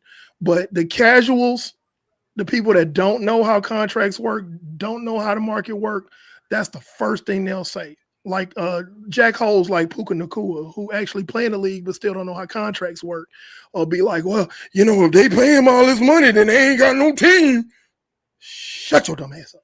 So, that's a fallacy. And if you don't believe me, you can check with somebody who actually does things for real. Go on Dave Lombardi's page on YouTube, and he'll explain what I'm saying. So I hope that answers your question. All right, let's go. Let's see what the 49ers do officially. Mikael Williams. Breathe. Okay. Mikael Williams. Good job. Hey, E. Yeah. I told you. Mikael Williams or Jalen Walker. One of those two is what you And you know what? I'm okay with that. I'm okay with that. You should be. 6'5", 260 pounds. He's going to get stronger. He's able to line up in Georgia's defense as a 4-eye and hold his own. That's holding down B gap, okay? That's the inside shoulder of a tackle. You got to deal with a combo block from a guard.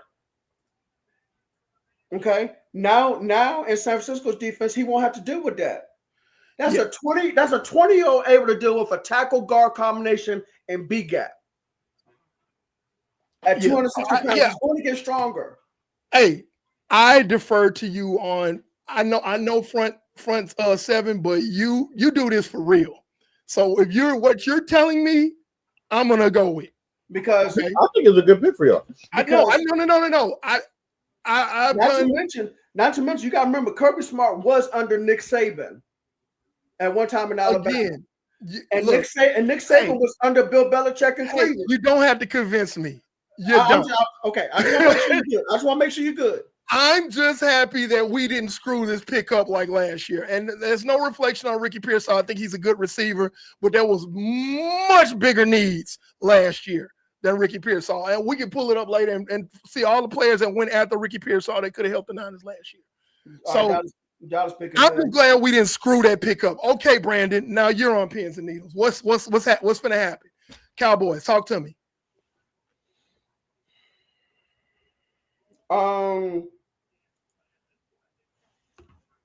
I mean, so I already know we're not going running back because I heard we're not going running back in the first round.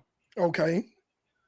And rightfully so, because it's a deep running back class. You can find a good running back in the 4th, 5th round.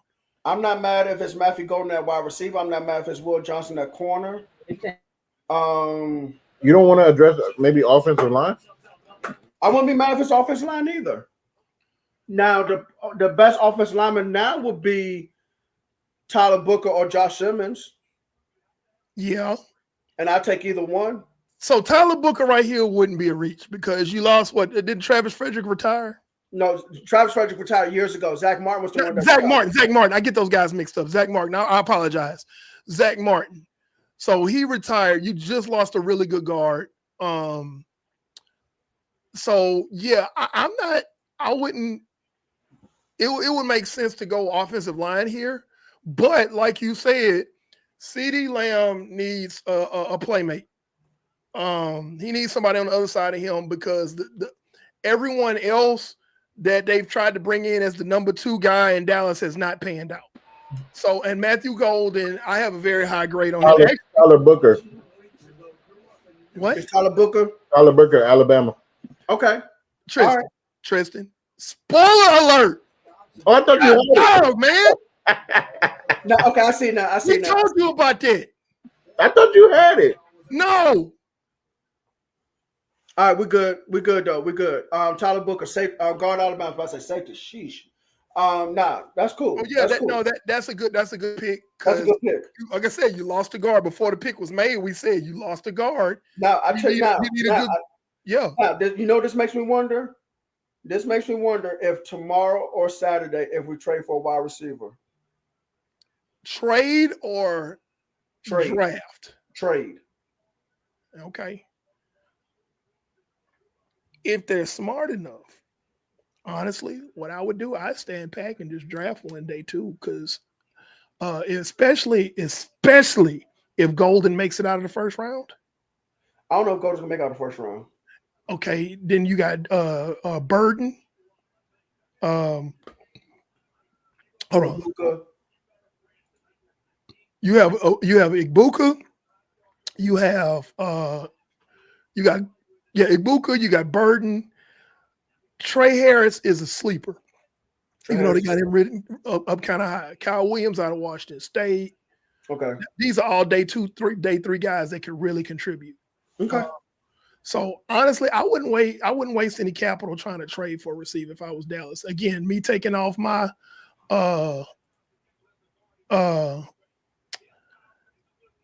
me taking off my fan hat and putting on the analyst hat, that would make the most sense. I would go get a young guy. CeeDee Lamb is a young guy, go get you another young guy. The team needs to get younger.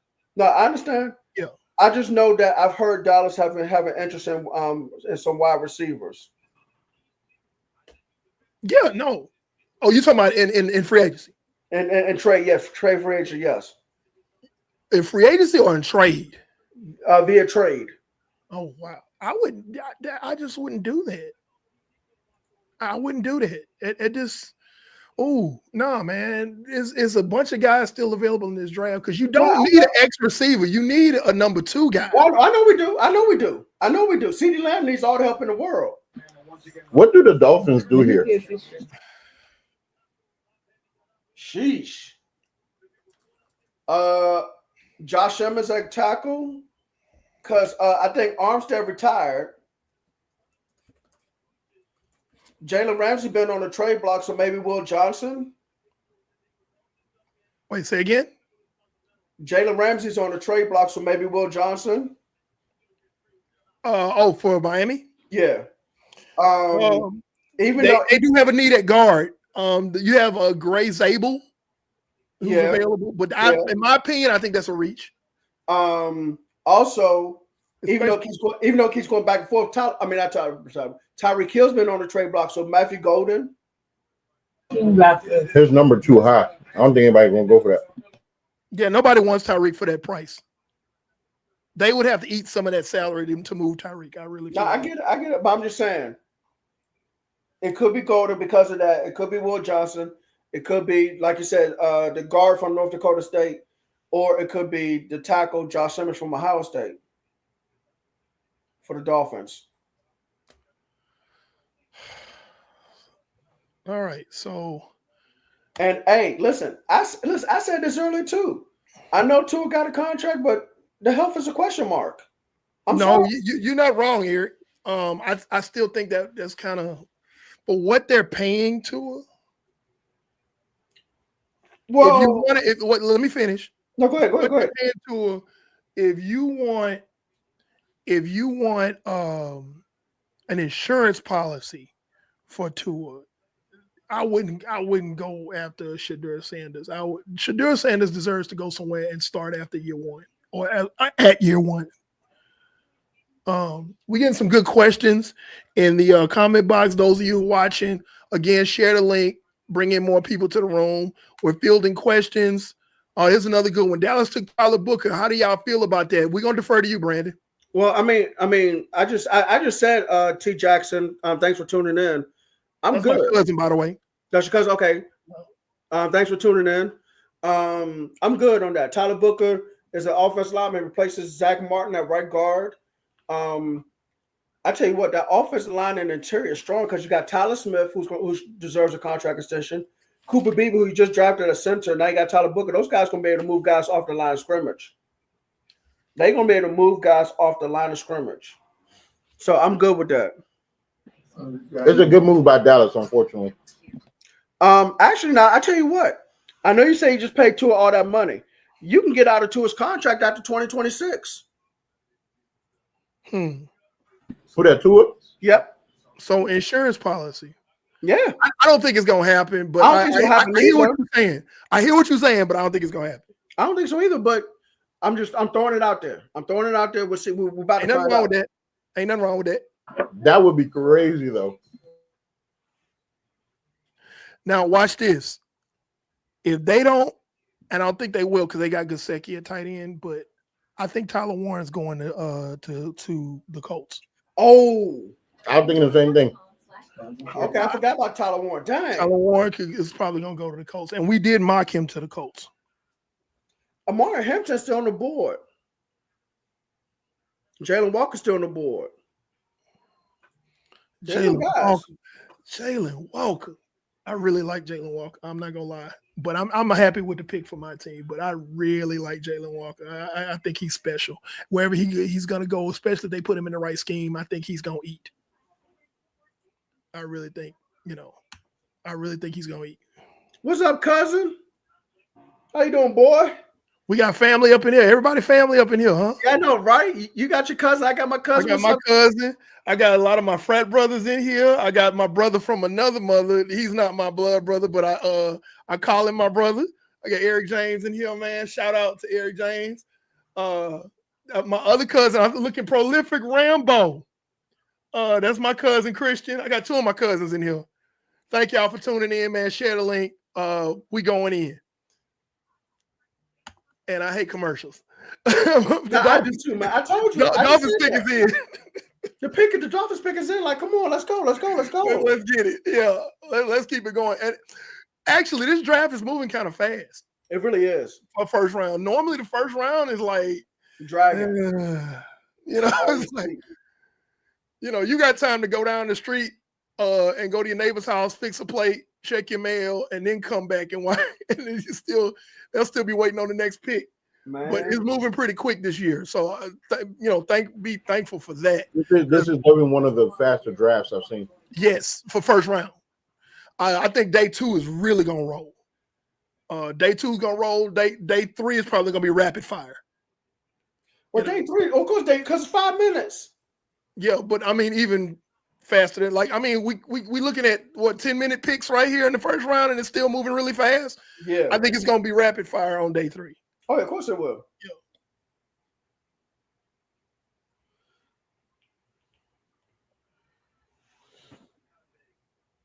Miami Dolphins took defensive tackle, nose tackle, Kenneth Grant from Michigan.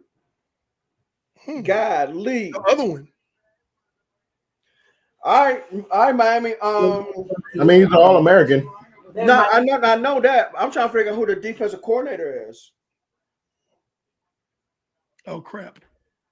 I can't. I know who the defense coordinator is. I know. It's because he comes over from Baltimore from last year. That's what it is. That's why they got him. He's gonna line up as a 0. He's gonna line up as a 0. Oh, fire hydrant. Yep. Yeah. Yep. 3-4 defense. You're not gonna move me, and I'm gonna let the linebackers flow around me. Yep, that's exactly what it is. That's exactly what it is. God, what was the guy's name? Haloti Ngata. Yep, in Baltimore. Yep. We go. That's what it is. Who's the defense coordinator? I know he come up from Baltimore. Where is staff? Anthony Weaver. That's who it is. Yep. So right here, Kenneth Grant's been the pick DT out of Michigan to the Miami Dolphins. We're looking at pick 14 coming up with the Indianapolis Colts. They had to pick his in for them. And but you know what, though? I'm sorry. We mocked. Hold on, let me finish. We mocked Tyler Warren to the Colts right there. I still think that's a pretty good pick, but there is a wealth of talent that is still available. The Colts will be crazy to not take Tyler Warren because I didn't think Tyler Warren was going to still be here. I didn't think so either. But yeah, going back to Kenneth Grant. Kenneth Grant is one of the best movement nose tackles in his draft, probably the best moving nose tackle in his draft. So Vince Wilfork. Yeah, more Vince Wilfork than Casey Hampton, or you know what I'm saying? Yeah, I hear you. Yeah, it's more Vince Wilfork. Yeah. And he's 6'6", so you really got to throw the football over him. He's not a Casey Hampton or a Dotson for the Packers. God, what's his name? God dog it, Earl Dotson. Yeah. That's a tall nose tackle to throw the football over because he's 6'6". He can move. He can move. So even though he's a 0, like you can run some games with him, and when I say games, like twist dunk games, and yeah, he's gonna be a problem. He's going to be a problem. Who's in that division? Buffalo, New York Jets, and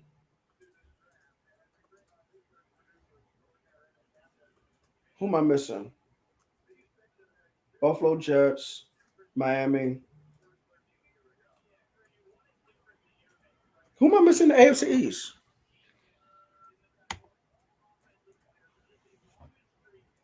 Why am I drawing a blank? Somebody help me out. Say again. Who's the 4th team in the AFC East? What did you name? Buffalo, Miami, But Jets. New England, That's in New England. That's what it was. And they got Tyler Warren. They got Yep. Tyler Warren. They would have been foolish to let Tyler Warren pass them. yeah, They I got mean, Tyler and Warren. we mocked him down there Yes, we at did. 14. So Okay. we got 9 picks correct so far. Out of 14. Not bad, not bad. That's Yeah. still good. 9 out of 14. It kind of went haywire between 9 and 13. All right. Who do we say for Atlanta? Will Johnson. That makes sense. You need somebody opposite AJ Terrell.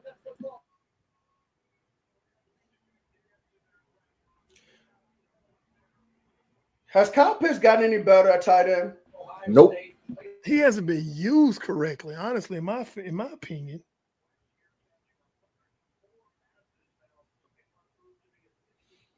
You know, I'm sorry. I think this year is the year to see what he is and what he isn't. He gonna have to because isn't his deal up this year? I think so. Yeah. He got good Moving on quarterback to for the Atlanta. year, Michael Penix. Yeah, moving on to Atlanta, pick 15. We're almost halfway through this draft. This is amazing. Will Johnson, I like Will Johnson going. We did mock him there to Atlanta. Hey, what about Jalen Walker? Jalen Walker would make a lot of sense right there. Georgia boy playing right there with the Dirty Birds. Saints fans, I know y'all hate it because That would make Walker would make sense there too. Walker makes sense right there. They do need more pass rush help. Jade Burns is still on the board. Who? Jade Burns. Jade Burns. I don't know. I just threw his name. I just threw his name out. And I highly covet Jade Barron. I know he's not gonna wind up on my team, but I absolutely love Jade Barron. Jahad Campbell's still on the board. Yeah. Let's see. Who are their linebackers in Atlanta? I don't know. You might need Jahad Campbell then if you don't know who the linebackers. If we don't know, nobody knows who they are. I'm only mad at the fact that Tyler Warren is a Commanders fan. I would have loved for him to come home. Who mean come home? Is he from around here? He's from Virginia. For real? Yeah. So look at if you look at the career offensive snaps for Tyler Warren, he's all over the place. Backfield, slot receiver, tight end. The coach need in the middle of the field. Split wide. He's a Swiss Army knife. That's why I still don't understand Chicago. Twan, don't get mad at me, but I don't understand why y'all didn't take him because in Ben Johnson's offense, Tyler Warren could have been a huge freaking problem for the rest of the NFC North. Yeah, because of his versatility. Hey Trishan, why have I heard of Hanover County? I don't know why you haven't. There's some good NFL players from there. No. Why have I heard of it? I know I heard of it. Oh, there's some players that came out of that area. 804. That's Richmond, right? Richmond area? I think that's Richmond metropolitan area.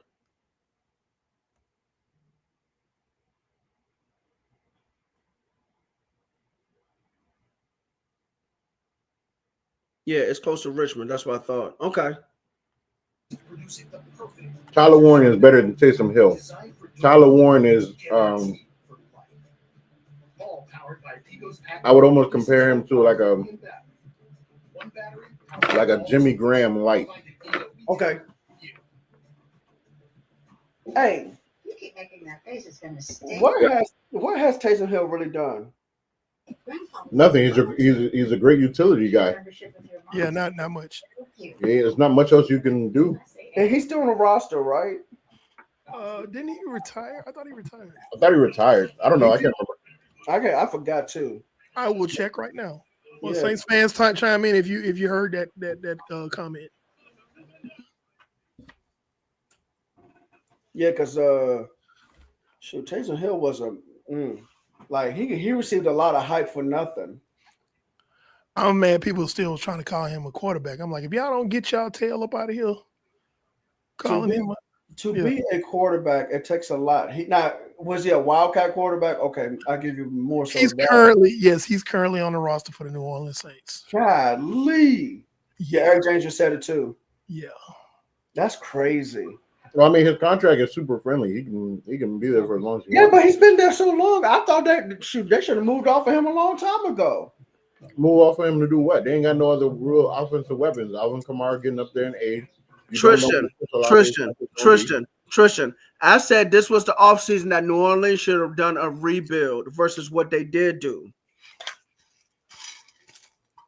This was the offseason to do a rebuild versus what they did do.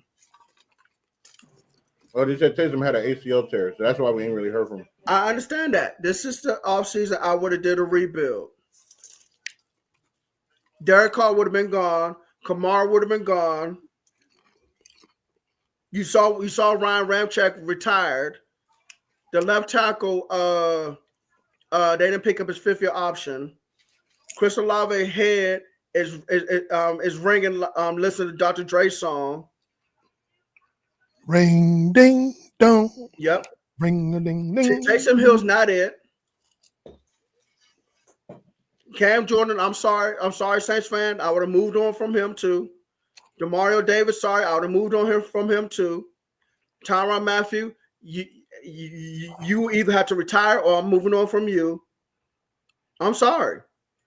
This was the offseason. I would have did all that. I know they got cap space next year. God be the glory to them. I need them to stop putting this camera on Shador because it's not right.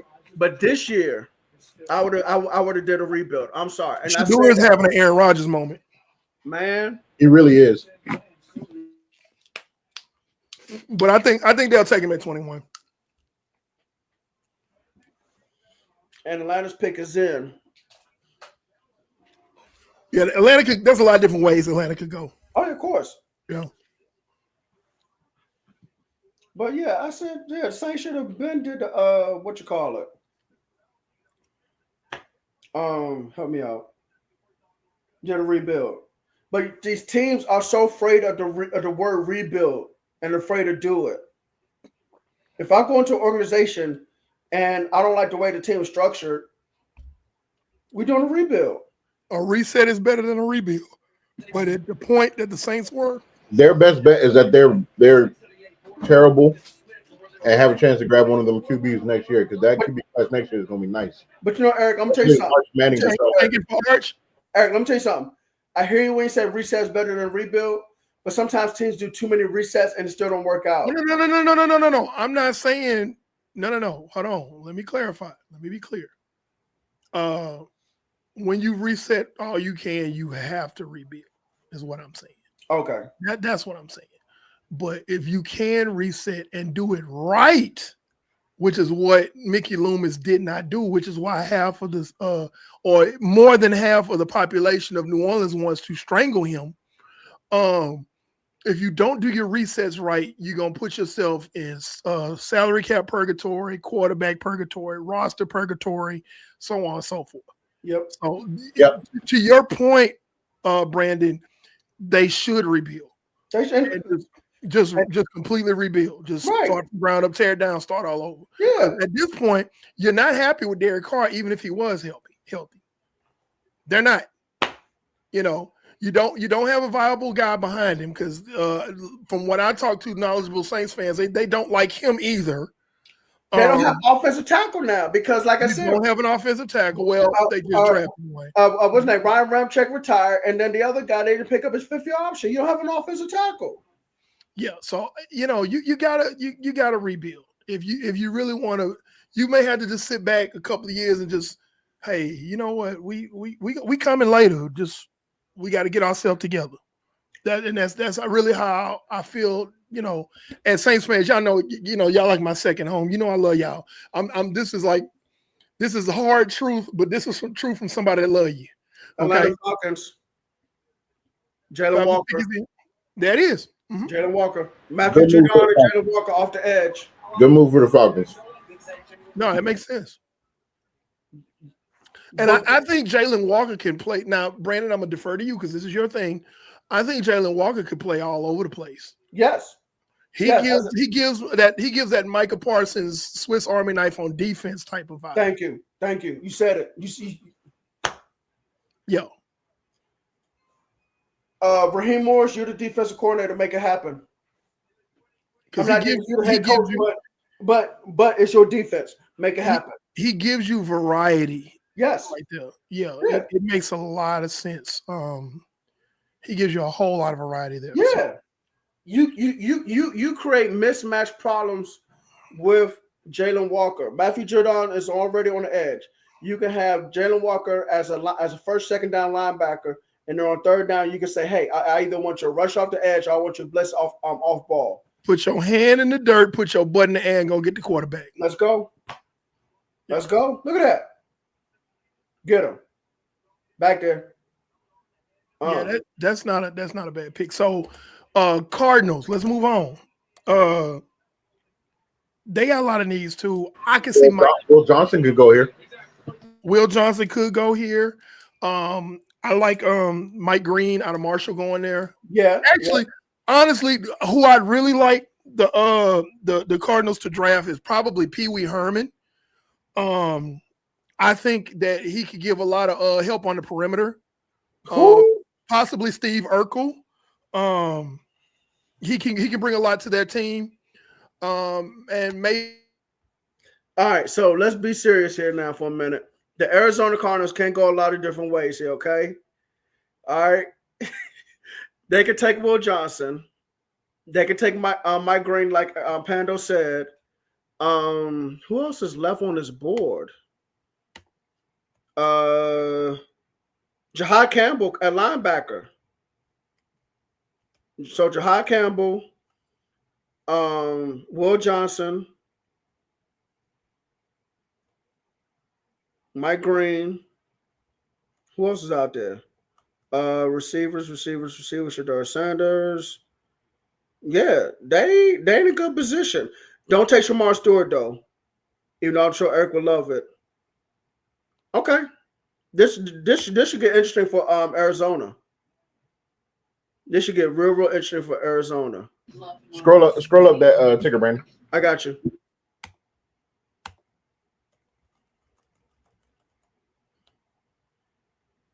Yeah, it really does look like Shadar Sanders gonna fall to 21. He's gonna fall to 21. I'm looking at that, and I'm like, because Kyler Murray is staying in Arizona. Cincinnati got Joe Burrows. Seattle, Sam Darnold. I heard Tyler Heineke's on the trade block, but whatever. Tampa Bay got Baker Mayfield, and then Denver has Bo Nix. So yeah. And if it's not the Steelers, then mercy. Man,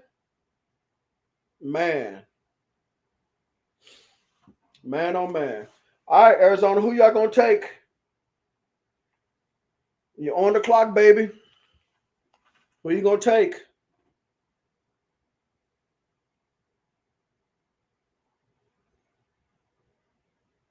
Yeah, I'm good. I'm good with Tyler Booker, man. I'm good. I know some Cowboy fans are not happy with it, but I'm good.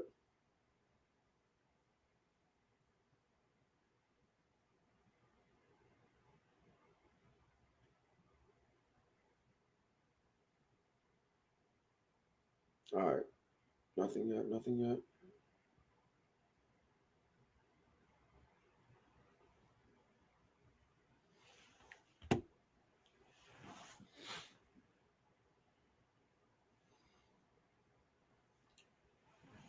Oh, let me here, hold on. Wish death on me, Lord. I don't know. Pando, I muted you, so be careful what you say.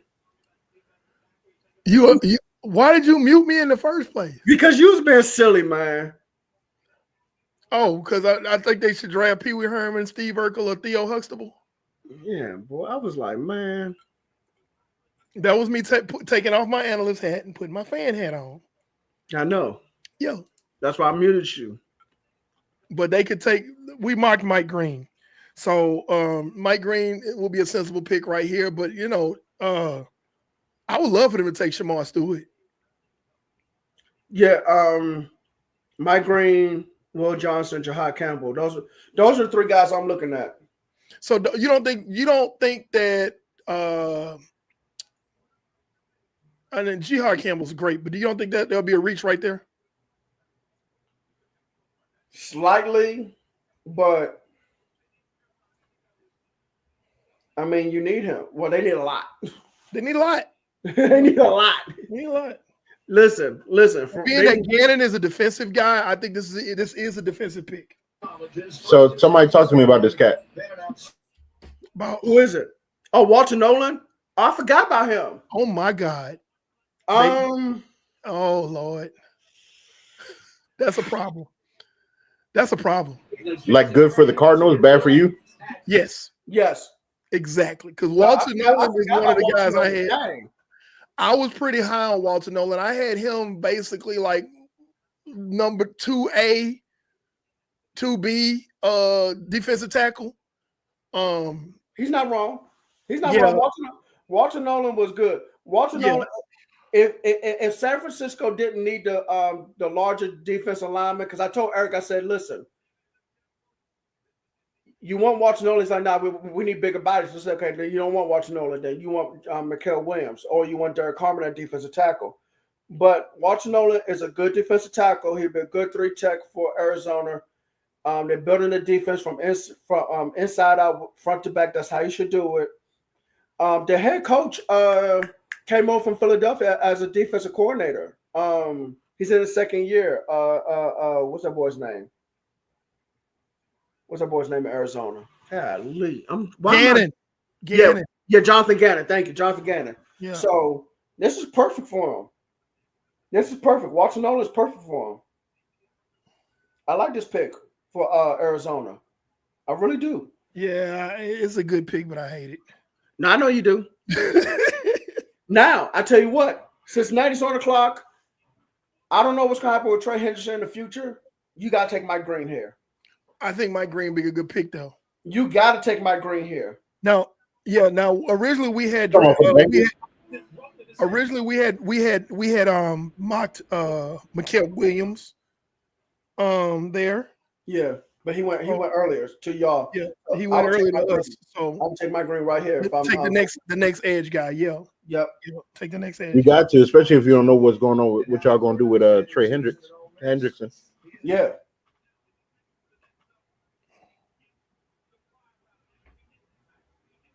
You definitely got to take him here. And then Seattle, man. Seattle can still take Jahad Campbell. They can take Will Johnson. They can take Josh Simmons. Josh Simmons, yeah. Listen, y'all know I'm watching all these picks, but you know I'm eyeing that number 21, man. Oh yeah, of course. We all I are. think it's fair to say that 21 heavy. I think it's fair to say that we all are. Oh yeah. You know. Any legitimate football fan is watching 21 right now. Because anyhow, the Steelers do not select that boy at 21. Now, let me ask you a question. Does it have to be Shedeur Sanders or can it be another quarterback? It needs to be Shedeur Sanders. It's need for what the Steelers have and how they run their offense, it needs to be Shedeur Sanders. Okay. All right. You need a point guard at your quarterback. That is true. That is true because now George Pickens is somebody else who's on the trade block. But if you do happen to keep George Pickens, I think they're going to keep George Pickens. The Crash Out Twins They're going to play. Crash Out Twins. But DK Metcalf and George Pickens should be there. Shedeur Sanders would definitely throw the football to whoever's open between those two. Yeah, you just need somebody. You just need somebody to throw to. And they got themselves a running back. So, but again, running back is something that you can grab later. Like, no, I'm not saying no. They have a running back. Because Walker. Here's how I'm looking at this Pittsburgh. I'm sorry. No, wait. Who's the running back in? Because what comes gone? Yeah, Najee's gone. It's the boy. It's another guy. He had a really good year. Steelers fans, chime in, please. I'm trying. Hold on, give me a second. I'm about to pull it up. Players. Where's he at? Jalen Warren. Yeah. Jalen Warren. Here's the thing. Here's my thing. What I need the Steelers fans to understand. Shedeur Sanders is the most pro-ready quarterback in this class. You're in a division with Lamar Jackson Joe Burrow. I don't know what the Browns are going to do, but you got Lamar Jackson and Joe Burrow in your division. And Yes, Joe you do. Flacco. Need someone that's going to step on that football field week 1. I ain't gonna say he's gonna be throw for throw with them, but he's gonna give you a chance. Bet more than Mason Rudolph. Hey, Way more than Mason Rudolph. hey. We leaving out a dark horse. Don't say it. Cleveland can repackage those picks and move up. Don't say it. Oh! You talking about that? I thought you Cleveland- get Aaron Rodgers. Cleveland, no. I'm through trolling about Aaron Rodgers because that was just idiotic. But yes, you're right. Cleveland could package those picks, move up, You're and right. go get Shador Sanders. You're right. They just need a partner. And just now there And they are would be- teams that are They would trying be to move petty back. enough- They would be petty enough to do with the Broncos right before this. Yep. That could happen.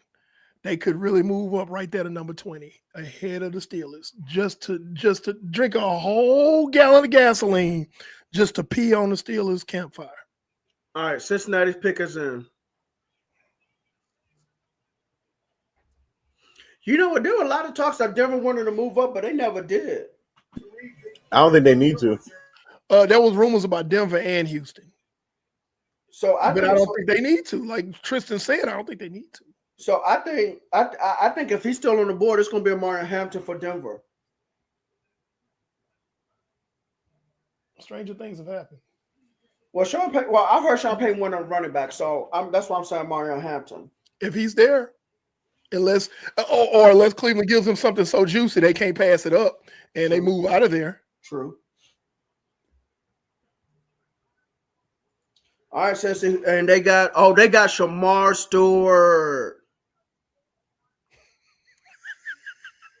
Wow. Yeah. I'd have got the kid from Marshall before him. Yes, the kid from Marshall I had a high grade on. Dude. I was really hoping Shamar Stewart would go to a team I hated. Dude. I'm not mad because it's not my team, but I can care less. Yeah, I've been But different. dude, wow. Who? Hold on. Because I know they got new. Trey Hold Hendrickson is by himself. I understand that. I No, understand I'm that. saying he still is now. But I'm sorry, coaching staff. I need coaching staff. I don't need players. I need coaching staff. He a long catch. Yeah, I mean, I get that, but okay. I'll go then the defensive coordinator and Jerry Montgomery, the defensive line coach. Y'all gonna have to develop this kid. I was about to say, wasn't one of the issues he had was his motor? Because he's I'm Brandon, I'm gonna let you go, but it was his motor and also his missed tackles. He misses a lot of tackles. listen, he's athletic as hell, okay? But he has failed when it comes to having any kind of success in college. Very little production. And I've said on the show, he's had 4.5 sacks, Tristan, in 3 years. 4.5 sacks in 3 years. That's not production. That's He not has- wait. He's had 11 tackles for a loss in 3 years. That's not production.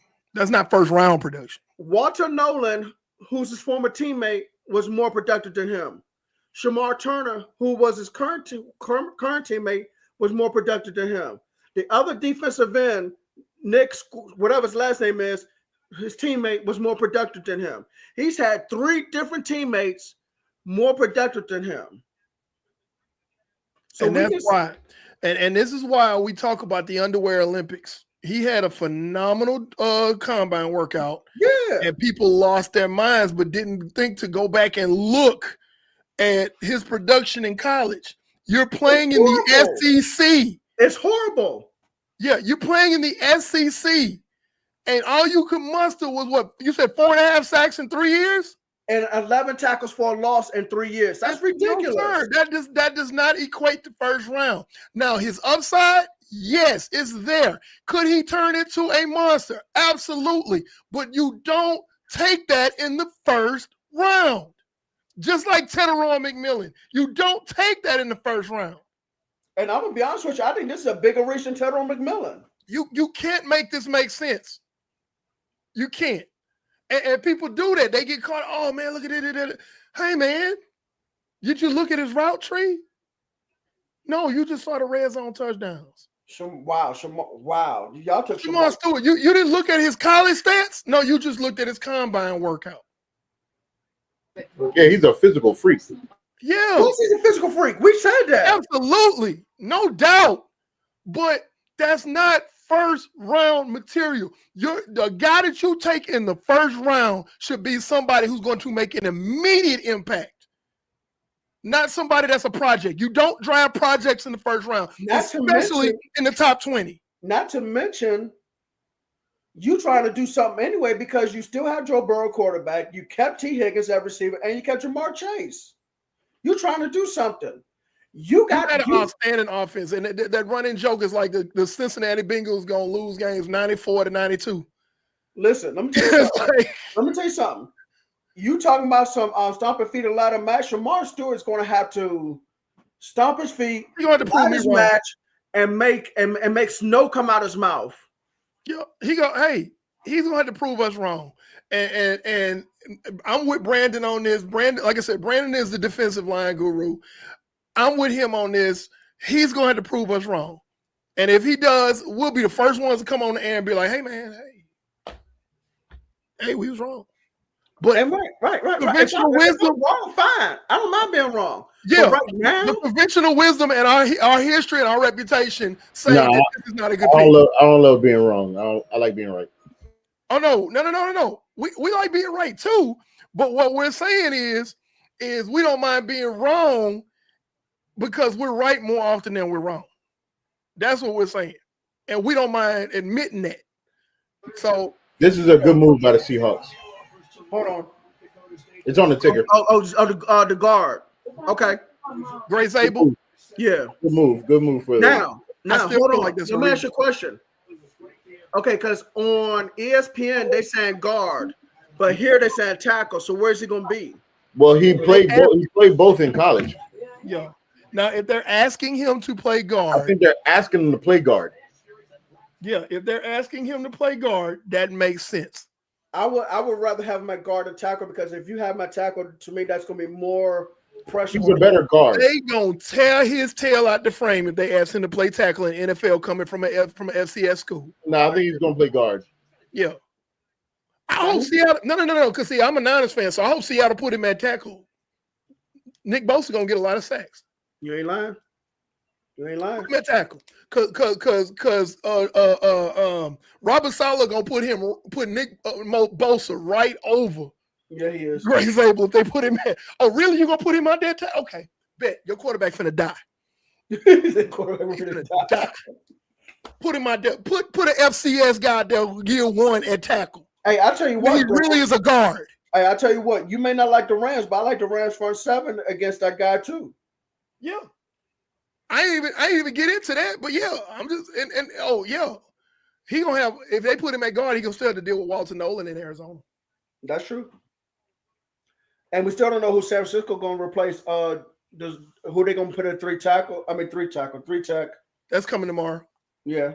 If the guy that I'm thinking about, I'm not gonna say it, if the guy that I'm thinking about falls, like I hope he does. Yeah, that's gonna be the pick. I'm not gonna say his name. I'm not gonna jinx it. For the Buccaneers. Oh no, for the Buccaneers. No, I ain't talking about the Buccaneers. Oh no, I was saying who y'all got for the Bucs because I don't. Oh, I'm sorry. Malachi Starks. Okay. Oh, okay. I didn't even think about that. Hey, I'm not mad at that. I would take him. We mocked that. I know. I would take him. I would take Will Johnson still on the board. Will Johnson's still there. Hey! Whoa! I just thought about that. The Buccaneers are highly deficient at corner. I was about to say they need a corner. Will Johnson looks like the pick right there. Yeah, he could be. Will Johnson looks like the pick right there. I just thought about that because their corners are not great. And Todd Bowles love the blitz. Yeah, and you need somebody who can go out there and cover man to man because as much as Todd Bowles love the blitz, yeah, that's That's Yeah. right down his alley. Yep, Will Johnson. That makes a whole lot of sense right there. So yeah, I'm thinking Will Johnson might be the pick. And again, what we said starting off the draft coverage, I think Malachi Starks might be sitting in the green room at the end of this round. Yeah, I really think so. There's a couple of teams I can see grabbing him, but I do see a team that could grab him. I'm looking at it now. No, Malachi Starks might get drafted. Yeah. He might get drafted.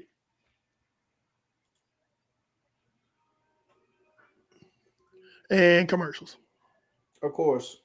All right, everybody that's in the chat room, let's put up your comments, your questions about any of the past picks, any picks that you think are going to happen. It's not just questions, it's comments. So if you have anything to say. Oh, this is a good question right here. Okay. Can Golden make it to the Texas, or do they go with best player available? Best available O-line, excuse me. You know what? Where is it at? I don't think Troy, I don't think Golden's gonna get past. Houston's at 25. I don't think, hold on, Brandon. Sorry. I don't think Golden is gonna get, dang man. Sorry. I don't think Golden is gonna get past the Chargers at 22. I don't think that's gonna happen because they are the team that is the most wide receiver needy before the Texas pick. Now, that being said, if let's say the Chargers go another way, then yes, I do think Golden could fall down there. And he'd be fantastic. Yep. He'd be fantastic in Houston. And I tell you what, Donald right here saying Matthew Golden, Donovan Jackson. I'm not familiar with Tate Rutledge, but Derek Harmon. Now, Donald, the only thing about Derek Harmon is I'm hearing that he has an injury issue, so he might fall, and he might fall seriously in this draft. He could. Another name that Houston should look at is Josh Simmons, the left tackle. Mm-hmm. That's another good pick. So Houston has some needs, even though I still look at them as a contender. They still a really, really good team, but you got Tank Dell, who's going to be out all next season. You have Diggs not returning. The Diggs not returning. So you got Nico Collins and exactly. So Golden would be a good pick right there if he gets past the Chargers, because that's the only team I could see going after a Matthew Golden before Houston picks. Okay, so that's an interesting. They talking about the whole the 2005 Alex Smith, Aaron Rodgers thing. Well, they talking about 2005 period. Yeah, I remember that. I remember that draft, man. That was crazy. I'm still of the belief that if those two quarterbacks had reverse courses in history, we'd be talking about possibly Alex Smith being one of the best to ever play. I think so. And I do, and I think they be talked. And I think that Aaron Rodgers would have been the journeyman if it had been flipped around, because what people always overlook, and I'm just filling up right now until we can get another pick in. What people always forget, they threw Alex Smith to the Wolves his first season. He did not get a chance to sit. He was on a really bad team. He was. And had bad coaching, and he just did not pan out because of the situation that was around him. Meanwhile, Aaron Rodgers went to Green Bay and sat for 2 years behind an Hall of Famer. Tampa Bay took a receiver, but it's Emeka Ibuka, Ohio State. Wow. I would have gone corner right there. I would have gone corner there. I would have gone corner or safety or Jahad Campbell, linebacker. But you know what? Godwin's no longer in Tampa Bay, is he? I thought he was. I'm asking. That's why I'm about to look up now.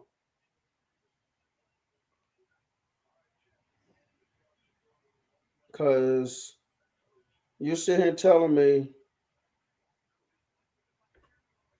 Because Mike Evans stayed. Right. Yeah, now Godwin's still there, so they got 3 receivers now. Okay, so you giving Baker Mayfield more less, help. No, less of an excuse. No, that's true. That's true. Let's go ahead and call a spade a spade. No, you're right. You're Yeah. right. You give him three you give him a receivers. legitimate excuse. The Bucks didn't need this pick. I would have went corner there. That was a luxury. That was a luxury pick. That is a luxury pick. That's a need is corner. Because you basically just gave Will Johnson to the Broncos, who already had a decent secondary. No. They're going to Mario Hampton. Well, let's see. There's a lot of running backs in this draft class, Brandon. I know, but Sean Payton really wants a running back. Well, I mean, you could be right. You could be right. All I'm saying is that I kept hearing Mario Hampton for Denver. Well, what did we mock? Now, no, it does make sense though. He's what? So yeah, we way off the rails on our mocks now. I'm sure we are. We can still get back on track, but right now we're way off the rails because the guys we mocked went earlier to somebody else, and it's I still can't believe Cincinnati took Shamar Stewart. I don't care, but because ain't my team. I really wanted him to go to a team that I couldn't stand. If the Steelers don't take Shador Sanders, if y'all see me get up off my camera, y'all know he didn't go. Bro, you preaching to the choir. Like we may have to just end the broadcast right then. We might have to, man. Don't take Shador Sanders, man. I don't know. It's a conspiracy against. Hey, what does my caption say down here? That will be a huge mistake for Tomlin. Brandon, what does my caption say? I know what it says. I got you. Shoot. Mistakes can and will be made. Yes, tonight. it will. Yes, it will. Hey, there were some mistakes made tonight. There was. Oh yeah, and the night ain't over. I know. The night ain't over because we had picked 20 and Denver's on the clock. Mm-hmm. But we ain't even thinking about Denver. We looking at what Pittsburgh about to do. We all looking at Pittsburgh. We all looking at Pittsburgh. Ain't nobody even thinking about Denver right now. They're like, yeah, okay. So here's the thing. It says Denver's on the clock. Okay. But a trade can still happen. A trade can still happen right here. Thank you, Tristan. Thank you. You thinking like great minds think alike. That's it. Boy, look here. Yeah, if a trade happens and it's the Browns, I'm a holler. Hey, that brother in Cleveland, if he makes a trade here, that man cooking, you hear me? That man cooking. He cooking. And I ain't talking about, hey, okay, just add water, cooking, and put it in the microwave. I'm talking about he making hot water cornbread from scratch. Okay? Like he cooking if he do this.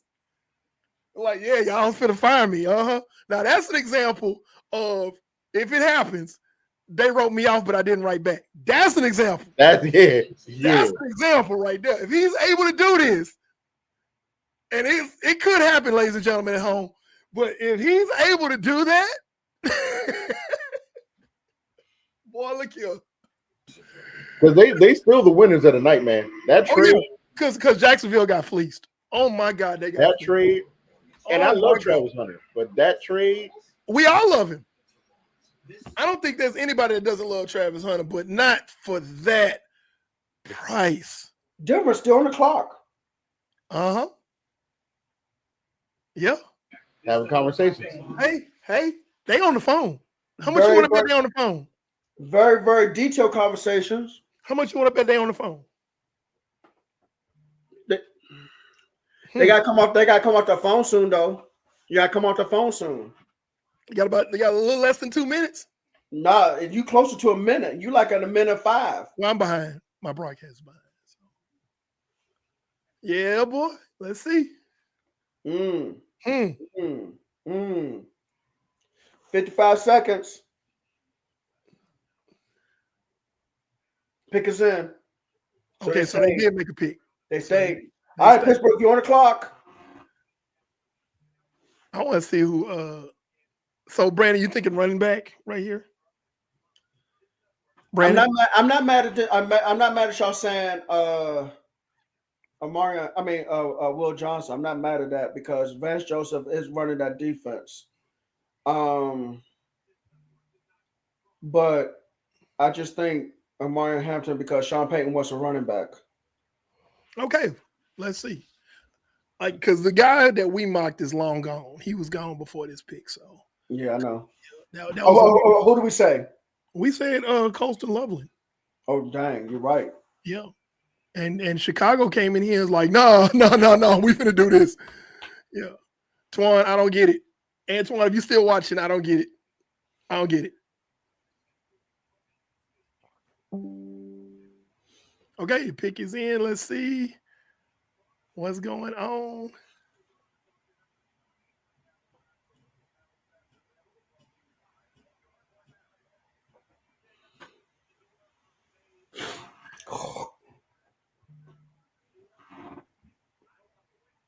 Wow.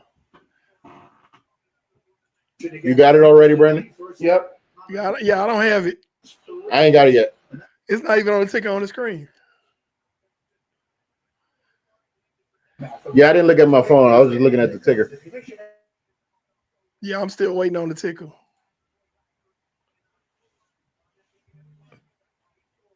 Wow. Yeah, I'm still waiting. I'm always the last to know. That was actually sneaky good. I forgot he was still there. I knew he was still available, but I was hoping he would have fell a little further to come to Washington. yeah, but now my question is, do you take the other guy? Woo. Okay, wait. I still ain't got it.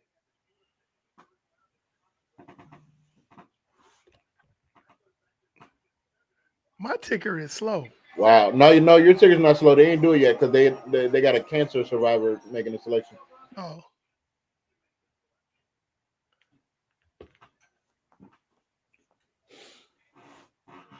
Wow.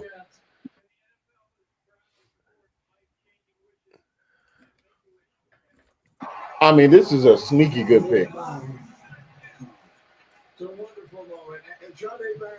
Jahadi Byrne. It's a sneaky good pick for Denver. Just right there on the ticker. Yeah. Oh man, that's one of my favorite players in this It's draft. one of mine too. I was hoping he was going to fall to Washington. Oh man, he's one of my favorite players in the draft. He is He's fantastic. so versatile. He's violent. Oh man. So Eric, talk to me about Jahadi Byrne. Well, I talked about him before. Jahadi Man, I Byrne. can talk about him. Jahadi like him. Byrne. Hold on. Jahadi Byrne, when you call him out, you can't call him out as a corner. You had to say defensive back. Okay. He and the reason why Tristan, y'all not getting him because y'all already got a guy like him. Y'all got Quan Martin. He is a guy who can play all over the secondary. 5'11", 195. But he can play everywhere in the secondary adequately. He does some things better than others, but if you get in a pinch, he can't go, oh man, why they got the okay. But if you get in a pinch, you can get him to play any of those positions and hold it down. He's a perimeter corner. He can play deep safety. He can play in the box. He can play in the slot. His versatility is what makes him one of the best defensive backs in this draft. Facts. I absolutely fell in love with him when I put his film on. He jumped off the screen at me. You can tell how excited I am about him because I love versatile defensive backs. He gives that Brian Branch energy. That's what he reminds me of. You know, I'm looking at his highlight tape right now, and I'm like, okay, Jahadi Byrne with Hufanga in that secondary, man. Vance Joseph gonna be able to do a whole lot of stuff with those two guys.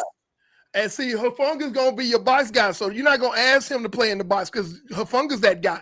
Yeah. You probably gonna put him. You can stick him out on the perimeter, at the slot, or you can put him at deep safety.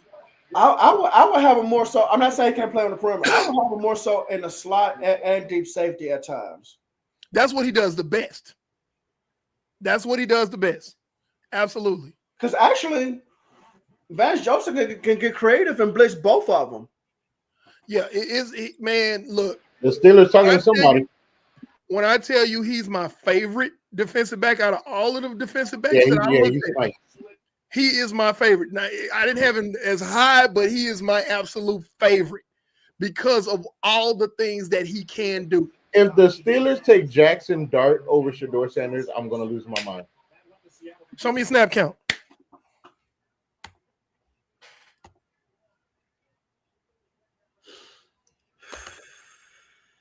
All right, here we are. The pick is in. Man, I'm telling you, my stomach turned. You'd have thought I was a part of the Sanders family.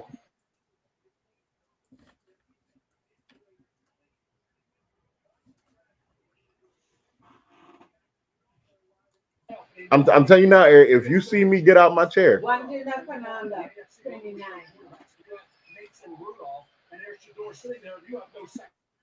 Tristan, do not look at your phone. I already know the answer. Oh my God. Don't make me sick, Brandon. Don't make me sick, Brandon. Can y'all just kind of like No. This man told me don't look at my phone. I don't like Don't that. look at your phone.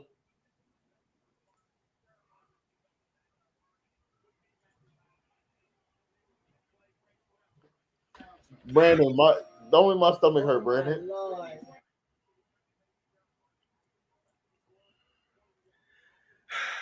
This I might have to do this, man. I may have to do this. Tristan, this is gonna hurt me more than it's gonna hurt you, man. You understand me? You my boy. oh my God. I can't. There it is. Oh, wait. This is a double-edged sword. Because we mocked this guy to Pittsburgh. We did. We mocked him to Pittsburgh, Brandon. I know. What are we doing? Oh my God. Is Tristan frozen? He's probably frozen in shock. Is he frozen? I think Tristan, he's move. frozen. I think he's frozen in shock too. But Tristan, do something. I think he's frozen. Yeah, he frozen. yeah, he froze up. He frozen from shock too. Because let me tell you something. Hey, yo, T, you frozen, man. Can y'all hear me? Yeah, we can hear you, but you're frozen. All right, let me get off and come back on. My laptop probably shot that what just happened. Wow. Let me get off and come back in. What does my caption say, Brandon? Could you read that for the folks at home, please? Hold on. Mistakes can and will be made tonight. Hello.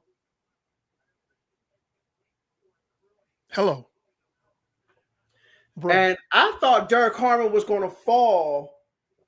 I was hoping he was going to fall because remember I said there's a guy that we're looking at because he did visit my team, and I was like, we're going to grab him day 2. That's who I was hoping was going to fall to us on day 2. And I was like, he's going to fall because of his injury. And now you're sitting here telling me that you're going to pass on Shador Sanders for a defensive tackle who has an injury problem. What are we doing? I don't know what the Steelers are doing. So I don't know where he's going to go. If somebody has to come back up into the first round. Somebody's got to come up and get him. I mean, it doesn't make any sense. Because scroll up, Brandon. Chargers, Packers, Minnesota. Okay. They Houston, all have somebody. Rams. The only team that can take him is the Rams now. At this point, we're talking about playoff teams and fringe playoff teams that left in this first round, and they all have quarterbacks. They all have quarterbacks. None of those. The only other team that makes sense is the Rams. The only team that would probably want to have a quarterback is the Rams, and they're not going to put Shador Sanders behind Matt Stafford. Just sit him.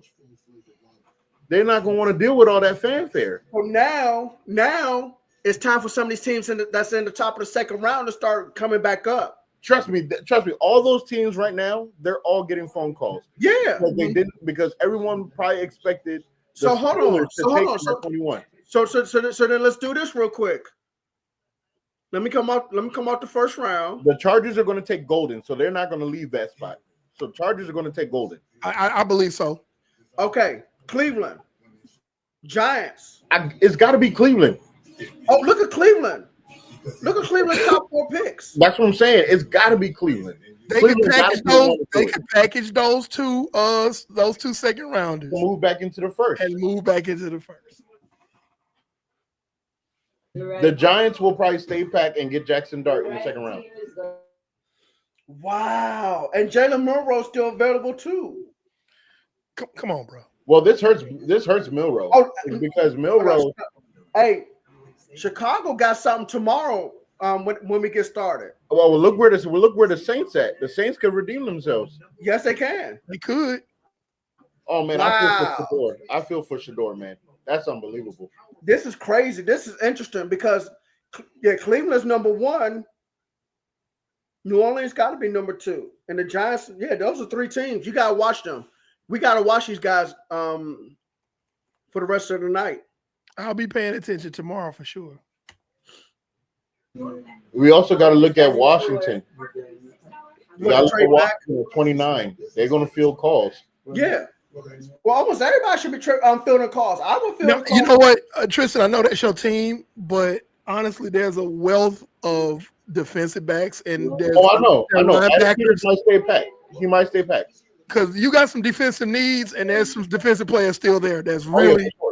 I thought from Marshall. I thought the pass rush Mike from Marshall would Green, have been gone. yeah. I thought he would have been gone already. Mike Green, Will Johnson, James Pierce, Nick Emanwari, Jihad Campbell. There's a lot of players still left in this first round. If Mike Green falls to, he won't get past Baltimore because Baltimore needs a pass rusher. There's a lot of guys that are still there. There's a lot of guys. Washington. I don't think Washington gonna move. I don't think they're gonna move. I don't know, man. Now the last 3, last 3 teams, they can move. Take Amarion Hampton. They might not even go deep. We need a running back. Yeah. You did mention that y'all need a running back because y'all want to get you want somebody better than Robinson. Right. But I'm looking at Buffalo, I'm looking at Kansas City, and I'm looking at the Eagles. Those guys could move. Yeah, they could. If I was a GM for any one of those teams, I'd be like, hey, we fielding calls. Anybody want to move up? Shador's still there. Jackson Dart's still there. I would do that. Because let's be honest, those teams don't need a whole lot. Those last 3. We're talking about conference championship participants. Now, I still think Buffalo needs more than Philadelphia and Kansas City. Obviously, because they're drafting before them, but they don't need a lot. Now, I'll tell you what. Could Josh Simmons fall all the way down to where Kansas City is? Possibly. I'm not saying it's a guarantee, but he can possibly fall all the way down to where. Now, I'd like Josh Simmons in Houston. Oh yeah, of course. You know, Josh Simmons for the Rams, even though screw the Rams, but Josh Simmons for the Rams. That offensive line is not good in LA. No, I get it. Yeah. So yeah, man. Hey Troy, we just said that Cleveland has 2 second-round picks, and they both high second-round picks. Yeah. They both are high second-round picks. And you said, Troy said he likes Golden, but those picks are better. Absolutely. Because you can still go get you a good wide receiver at the top of the second round. Hey, this is a good point by Eric James. The Saints have 8 picks left. Yeah. Eric, I don't think you may not have to move up. Honestly, y'all might be able to stay in pack with the 8th pick in the second round and be able to still grab Shador. Honestly. Well, unless Cleveland does the fool. It's either going to be Shador, Jackson Dart, or Jalen Monroe. Or, you know who else? What's the other quarterback? Tyler. Tyler's another quarterback that's at the top of the second. What's his name? Stu? Tyler S. Whatever. Tristan, what? Can you pronounce his last name? Slew? Oops, wrong person. There's my girl. What's up? We're looking for you, Jody.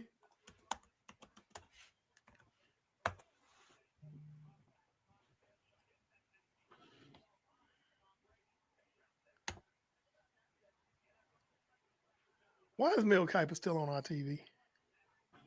Mel Kiper, you know what? Regardless of how anybody feels about Mel Kiper is a pioneer. Yeah, for sure. no, I give him credit for that, no doubt. He's a pioneer. I give him credit. He started this whole mock draft thing, man. Yeah. He's a pioneer. Todd. There's nothing you can do with it. Todd.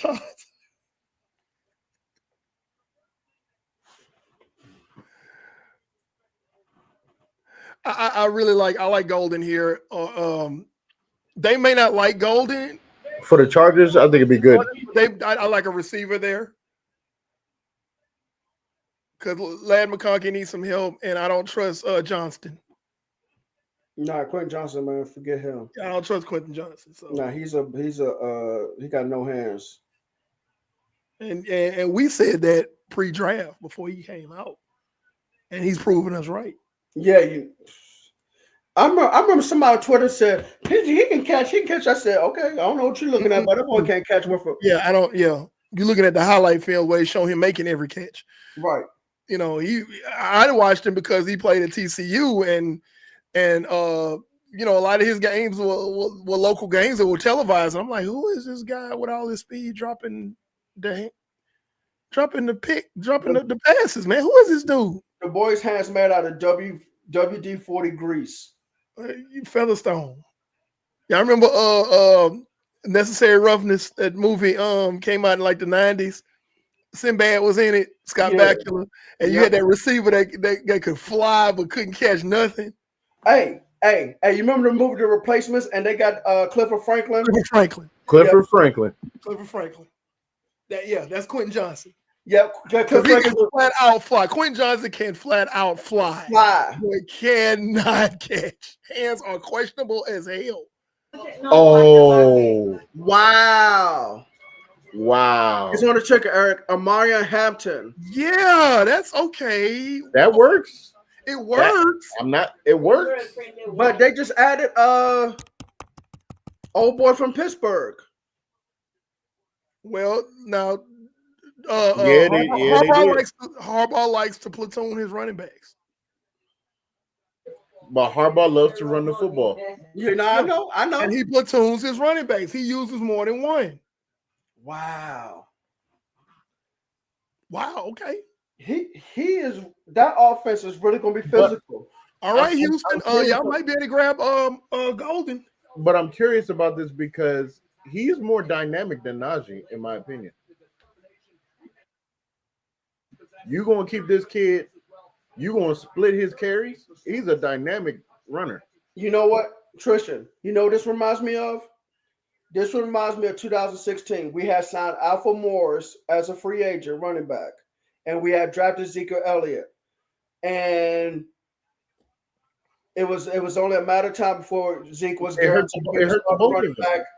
And this to me this is that all over again. It's going to be Amarian Hampton starting over. Damn, I just forgot his name already. And let's not forget that the offensive coordinator for the Chargers is Greg Roman. Greg Roman, yep. Thank you. Who loves to run. They're going to run the ball. And guess what? The fullback is a 300-pound former defensive tackle. They're going to run that ball. Listen, this got to be Will Johnson here for Green Bay. Yes, because Jaha got to. Because Alexander's on the trade block. Yes.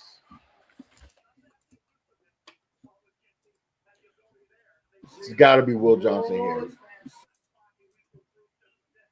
Now, it could also be Golden.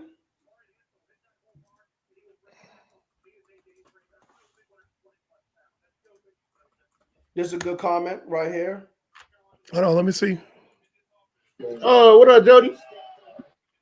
Yeah, y'all don't listen to me. I've been saying Jody was. Y'all need to get an edge. They need an edge and corner. I wouldn't go wide receiver here. So we mocked James Pierce Jr. here to the Packers. Yeah, Mike Green's still available too, right? Mike Green is available. Mike Green is better than James Pierce. Mike Green or Will Johnson? Sheesh. Golly. Probably Will Johnson because you got to replace Jair Alexander if you're going to trade him. I mean, nobody predicted Will Johnson to fall this far, so he's gonna always be in the mix when you're talking about potential drafting, except for maybe Houston. Yeah, that's it. Houston, Kansas City, and Philadelphia. Other than that, he's in the mix for any of these teams because Will Johnson, nobody saw him falling this far. The Chargers are probably going to draft a receiver tomorrow. And I can see that because Harbaugh values his running game over his passing game. So that makes sense. And see, I was concerned about Golden because I didn't think I wasn't sure Golden was physical enough to be a blocker. You see what I'm saying? Yeah, but so I like Burden in that situation. Burden's Right, and the way things are going now, Burden may not be there tomorrow, so I don't know who's another good blocking receiver for them late in the second round, but that's something to look at. Kyle Williams. Okay, there you go. Washington State. There you go. Then be on the lookout for that. They want Jim Harbaugh is true to who he is. I'm gonna beat you up. Yeah. That's his style of football. I'm going to beat you up. Yes. Yeah. And make you cry uncle and give up. And then we're gonna win the game 16-10. Because Jim Harbaugh is gonna be like how Baltimore versus Pittsburgh. Yeah, he's very physical style. He's bringing that physicality to the Chargers that they hadn't had probably since Natron Means. And you, I mean, you're a 49ers fan. You know, the 49ers was one of the most physical teams. We are going to beat you up. Yes, and Michigan was physical too when they won that championship. Yes. Jim Harbaugh is who he is. We're going to make you quit because we're going to be physical on both sides of the ball. And Thank you. Black and blue, and you just going to give up in the fourth quarter. Yep.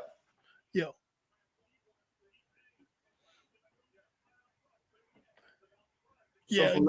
Green Bay. As long as Jim Harbaugh is there, when we do mock drafts, we got to think of somebody who's physical. Mm-hmm. We can't think of anybody who's small. It can't be Emmanuel Forbes or anything like that. It's got to be somebody. Now, to be fair, they did take Ladd McConkey last year, but Ladd McConkey is he's a football magnet. He's super reliable. And maybe that's what it was.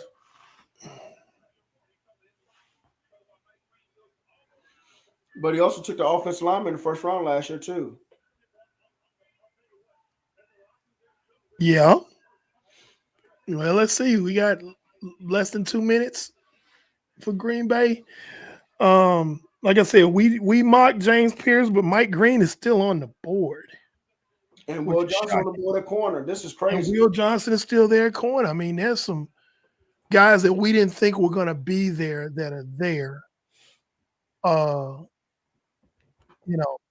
Hey! Didn't we mark a safety to Minnesota? Yes, we did. He's still on the board, right? Yes, he is. Okay. Interesting. Yeah. But the one that we mocked to Minnesota we mocked him to Minnesota only because Malachi Starks we had mocked him to be gone. Malachi Starks probably still going to be there when Minnesota picks. Yeah, you're right.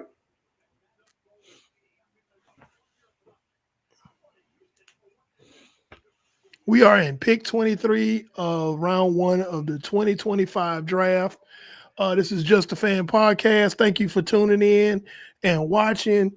If you are just tuning in with us, we've been right on our mock 1, 2, 3, 4, 5, 6, 7, 8, 9, 10 out of these 22 picks. 10 out of 22 picks. We have been correct. We're trying to see how the bottom part of this first half plays because that's going to set the tone for tomorrow. The pick is in. Green Bay, let's see who they get. Green Bay, the pick is in.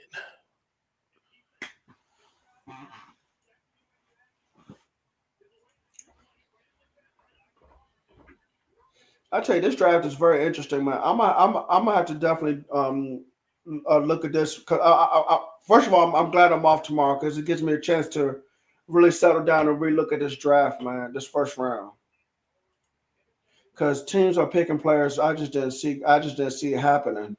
Golden could if he doesn't go to Green Bay, he could realistically go to Houston because I'm thinking Green Bay is going defense on this one, and definitely Minnesota's going to be looking for a new safety. So yeah, Golden could literally land in the lap of the Texans. Of the Texans, and it would be you're gonna hear "Oh Happy Day" singing all the way from Houston. Yep.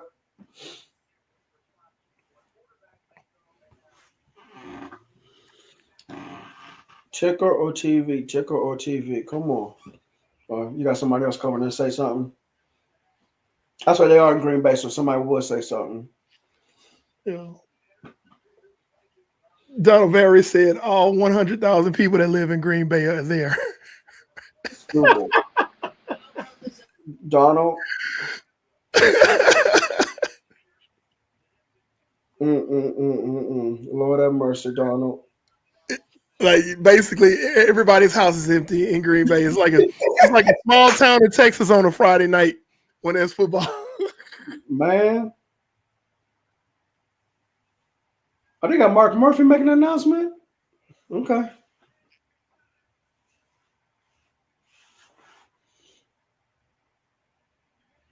Donald said all them. It's crazy, man.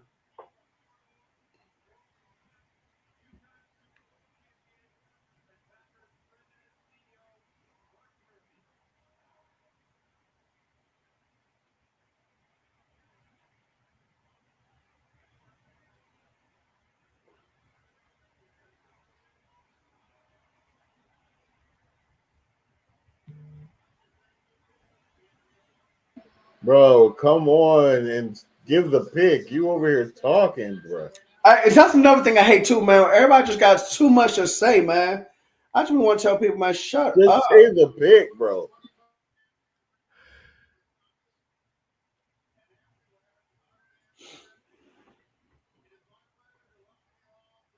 Bro, just do the pick. That's why I'm glad I got my TV turned down, man. Oh, they drafted a wide receiver. Thanks, Tristan. Wow. Wow. Y'all waited all this time to draft the receiver in the first round. Y'all waited till Aaron Rodgers left. Go draft the receiver in the first round. Wow. Well, wow. Jody called it. Jody did call it. No, she did. Matthew Golden, wide receiver, Texas. Cheers to you, Jody. Wow.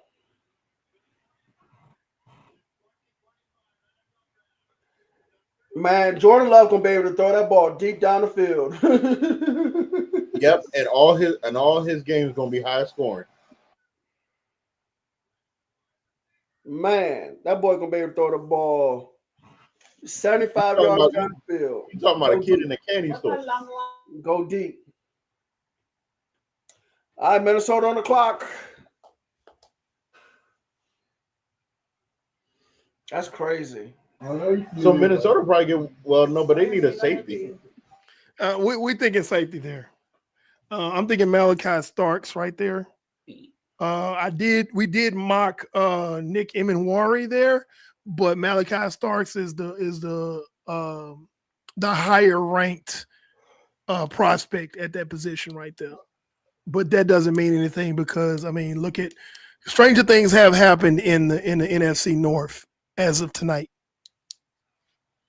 Not facts. I'm just saying. Hey. Oh, Minnesota's pick is in. Man, I did not see Green Bay taking a receiver. I didn't either. I did not either. Yeah, that's not like a really big need. Honestly, that's like you had Green Bay had other needs that were more pressing than receiver. You know, but I guess because he fell so far, they were just like, okay, let's go ahead. That was definitely like pick best player on my board. Yeah, I think that's what it was. They looked at that big board. They didn't think he would be there. He was there, and they just went ahead and said, okay, let's grab him. I think that's what it was. I don't think it was like, hey, you know.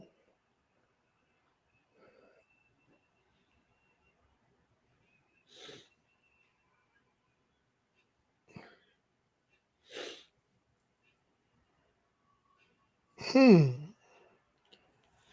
know, Mike Green is still out there. Man, listen, let me tell y'all something.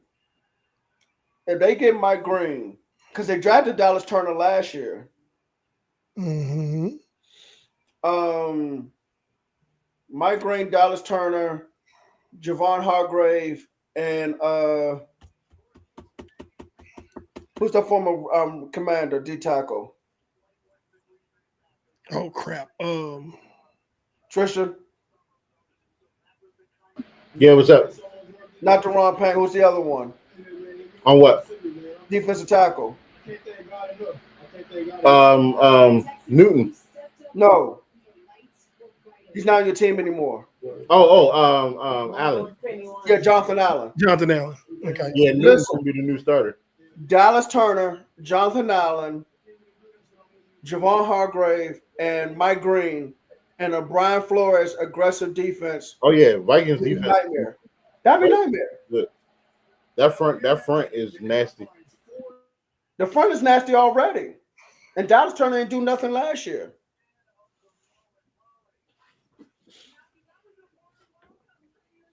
Hey, Trisha, going back to Shamar Stewart, another problem with him is he likes to try to run through offensive linemen. You can't do that in the NFL with 300-pound offensive tackles. No, he gonna get bodied. Right. He gonna get bodied. And that's what we teach our defensive linemen. If you're light and you're going to get somebody that's 300-something pounds, you try to run through them, that's not going to work, son. That's not going to work. You cannot be a light defensive lineman. I don't care if he does weigh 260, 270 pounds. You're not going to be able to run through a 325-pound offensive tackle that's been eating off-season peanut butter his whole career. That's a grown man. That doesn't work. I'm still on the Green Bay thing with Matthew Golden. Hey, listen. Me too. Listen, this first round. As great as he was, great as he is, this wasn't a pick of need for. Listen, we got a lot of material Monday, just off the first There's round. only one football, man. Yeah, this wasn't a like, oh man, we really need a receiver because we can't. No, this wasn't. They have receivers and they're all good. But there were other needs. There were other needs in Green Bay that should have been addressed. Oh, Jesus. Trisha, don't look at your phone. Put it down.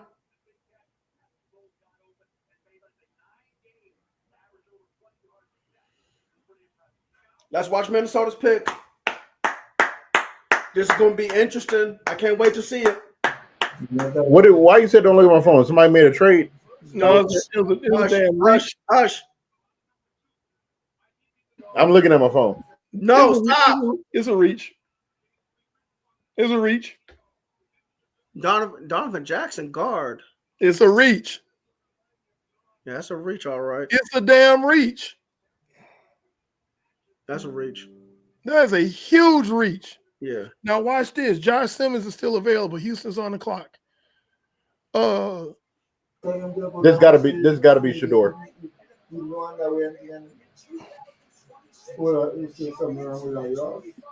All right, make the announcement, NFL.com. Let's go. Yep, okay, it's on ESPN.com. Giants on the clock. This gotta be it. This gotta be Yeah, this gotta be Shador. This gotta be Shador. It's gotta be Shador. It's gotta be. If it's not trade. Yeah, we got trade. Houston's out. Giants in. It's gotta be Shador. It's gotta be. If it's not Shador Sanders, I'm signing off. What did Houston get though? So the Giants have traded pick 34, third round pick, and a future 6th round pick.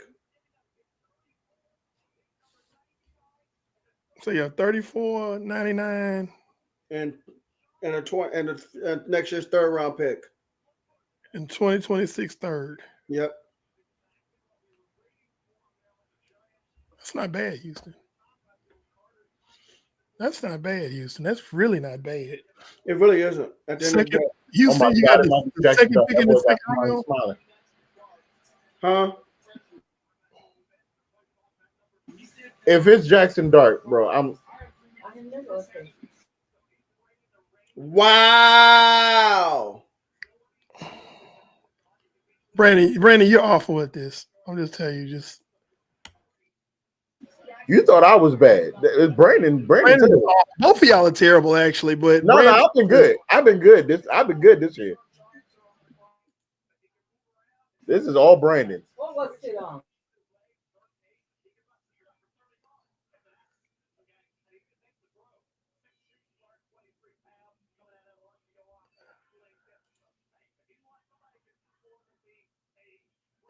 show us the snap count.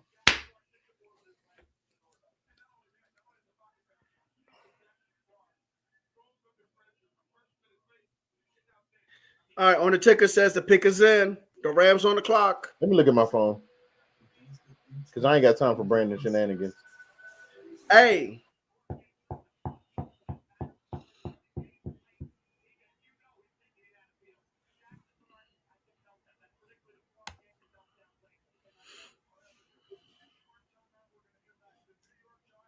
I'm gonna wait, Brandon. I'm gonna wait. But your reaction is telling me everything I need to know. I'm gonna sign off. I'm about to sign off right now. I'm about to like, hey guys, been real. Appreciate y'all tuning into us. Cause I know I'm about to be mad. I know. I just know I'm about to be upset.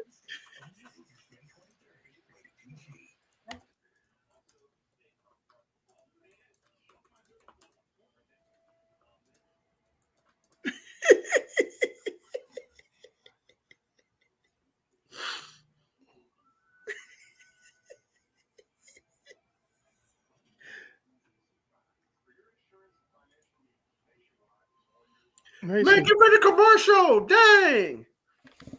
You don't go to commercial when the pick is in. Bills got to get paid, man. Bills got to get paid. I don't care. Go Bill. You NFL, you got money.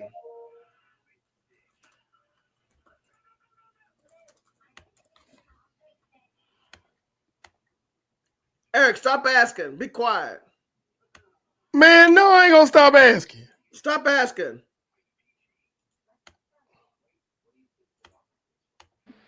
I don't know what Brandon uses. I don't got no site. I got people.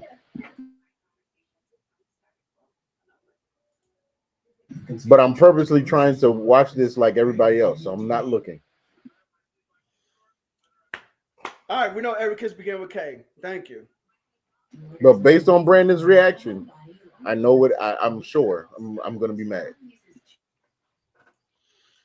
Let me go put this plate in the kitchen. I'm gonna get my other thing I want.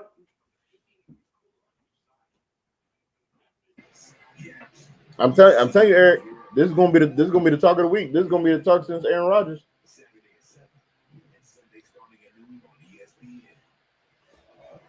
Welcome to the show.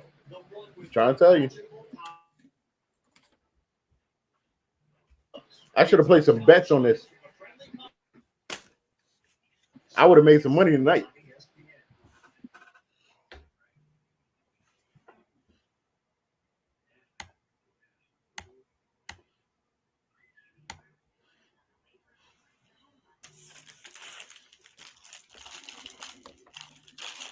Man, this is man. We got a lot to talk about on Monday, guys. I'm telling you.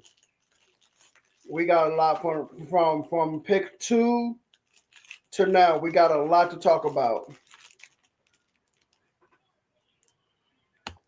We still gonna talk about how Jacksonville got fleeced. Because that was We're gonna talk about everything. Yeah, that was like that's nuts.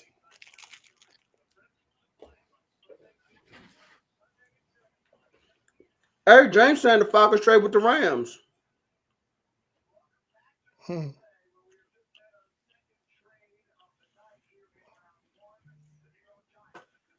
Oh yeah, the Falcons did. Oh my goodness, this is crazy. Falcons want somebody. Could be Will Johnson. I'm just like, I don't see Will Johnson falling out of this first round. That's What are amazing. we doing? What are we doing? There it is, What Jackson are we Dart. doing?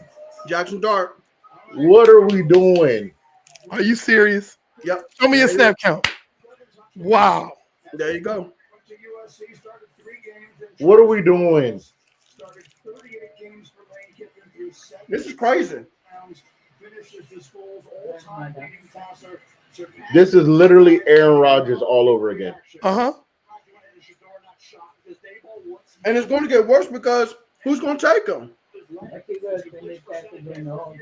Somebody's got to get back in here. Either they gonna get back in here or they gonna sit where they at Cleveland. Look for Cleveland. Cleveland need to trade with Washington. But you know why I'm not surprised about this for the Giants? I wouldn't move though. Brian Daboll wants an athletic quarterback. That's what he's used to. In his mind, he could teach Jackson Dart to be an NFL quarterback, but he cannot teach the physical traits that he got. I mean, I get it, but man, Shador just keep falling and falling and falling and falling. And I still feel like he's better than Jackson Dart though. But No, he's a better quarterback, but he ain't a better athlete. No. I'm talking about just better pro quarterback at this point. Oh, Like, yeah. Day one. That's what I'm saying. Yeah. The Rams Brian Daboll is the the Rams pick is physical in. The quarterback. Rams didn't play with the Falcons. It says the Rams pick is in. Trust me, it's the Falcons. It's the Falcons. The Tigers behind. There it is right there. Falcons. Okay, there it is. But I'm wondering who the Falcons. It's got to be Will Johnson. It's got to be because It's gotta be yeah. or Mike or no they got their pass rush. They took Walker, so it's got to be Will Johnson. It's got to be Will Johnson or one of the safeties. I'm thinking secondary somewhere. But see, get back talking about Shador because he's a talk of the draft. Cleveland really doesn't have to try to climb back into the first. They can sit pat. They literally could sit. They can sit pat, and Shador can fall to them. They don't have to. They don't have to give up. No, you don't want to pay. None of these teams need a QB. Yeah, none of these teams need a QB. You do not have to pay what can be free. You don't pay for what can be free. And so now you're getting a possible premium in Shador Sanders for less money than you would have paid if you. Oh yeah, you're right. Wow. That's what I'm saying. Yeah. They don't have to trade up. They can sit pat. For Cleveland, this is a big win for Cleveland. Yeah.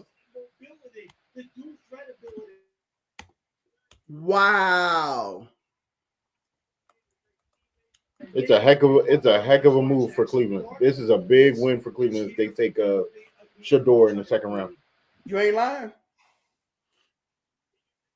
Wow.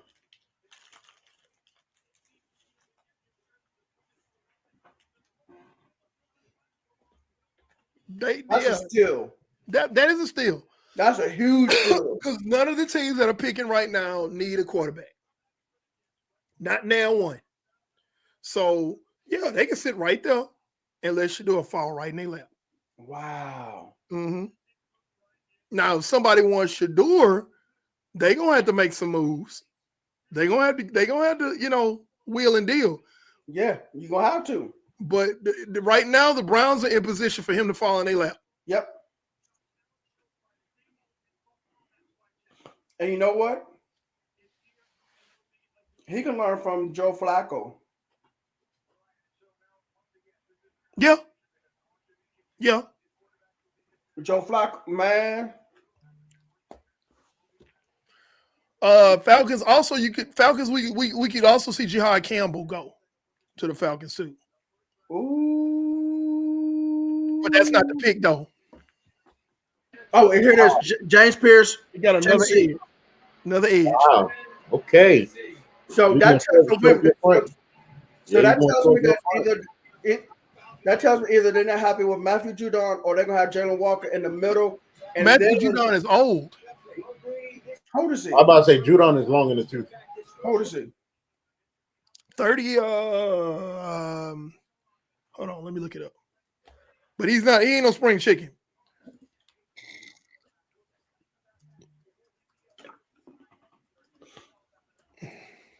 $32. 32. Okay, so yeah, that makes sense then. So, Yep. so they Yeah, got two future edge rushers in Pierce and If Walker. you want to use them that way, yeah. You got two future edge rushers. Now, The Falcons watch gave this. up next year's first round pick to do this. Yep, they sure did. Wow. Wait. Say that again, Tristan. They gave up next year's first round pick. The Falcons gave up their first round pick for next year to make this move. They did? Yep. They did. What the? Okay. No. What do you? Hey, no. Oh, I like this right here. I like this information right here about Judon. I didn't know this part. Thank you. He's on I didn't know that either. Otho is from Atlanta. He knows. Okay, Well, okay. he lives in Atlanta, rather. So he knows. Thank you. Appreciate that 100%. So yeah, they got two edge rushers then for the They future. gave up a 2, a 7, and next year's first. Yep. What the hell, Atlanta? It ain't worth that. It ain't worth that. Now he has some character concerns, so you gotta be concerned about that And that's what I'm talking about. because That's my point. you're banking on him becoming mature. Listen, Raheem Morris is banking on a lot right now. So the Baltimore Ravens being on the clock, it's got to be Mike Green here. Yeah, Mike Green has He fell this far, but you got to take him here. I had a higher grade on Mike Green than James Pierce. Same. A way higher grade. Same. Yeah. Now I'll be fine if Mike Green falls to Washington, I know that's right. but I don't think they're getting past the Ravens or the Lions. Oh, yeah, because Lions want somebody The else Lions will take him 800. too. Yeah. He's not, he's not getting past the Lions. He's not. I'm not high on James Pierce like that because of the character issues, and not to mention he kind of light 245. And Jalen Walker's 245 as well. So you're asking Atlanta, you're asking them to kind of go wide 9. Yeah, but they don't. But you got to have a little bit more body to go wide 9 on the ends. Yes, you do. You got to be able to set that edge against them tackles if they coming off tackle on you. It's not even just setting edge against the tackles. More so, I can come out there, and I told you this before too, Eric. I can come out there in 12, 13, 22, 21 personnel and add extra gaps and run gap scheme on you all day long. I can run and just body. I can run dual on you. I can run power. I can run counter. I can run pin and pull, and I can run buck sweep on you all day long. Especially if you like. Yeah, but they can get bodied basically. That's what I'm saying. Yeah, you get bodied. Yeah, those light edge rushers in that type of defense is like, hey man. Now, if we were talking about playing in a 34 and they were outside backer in a 34, then we can have a conversation. Yeah, because see, too, I always thought Raheem Morris was more of a 4-down guy versus a 3-down guy. Yeah. Now, like I said, if you ask Atlanta runs a 4-down lineman, right? Well, okay. Here's my thing. Raheem Morris has always been a 4-down guy.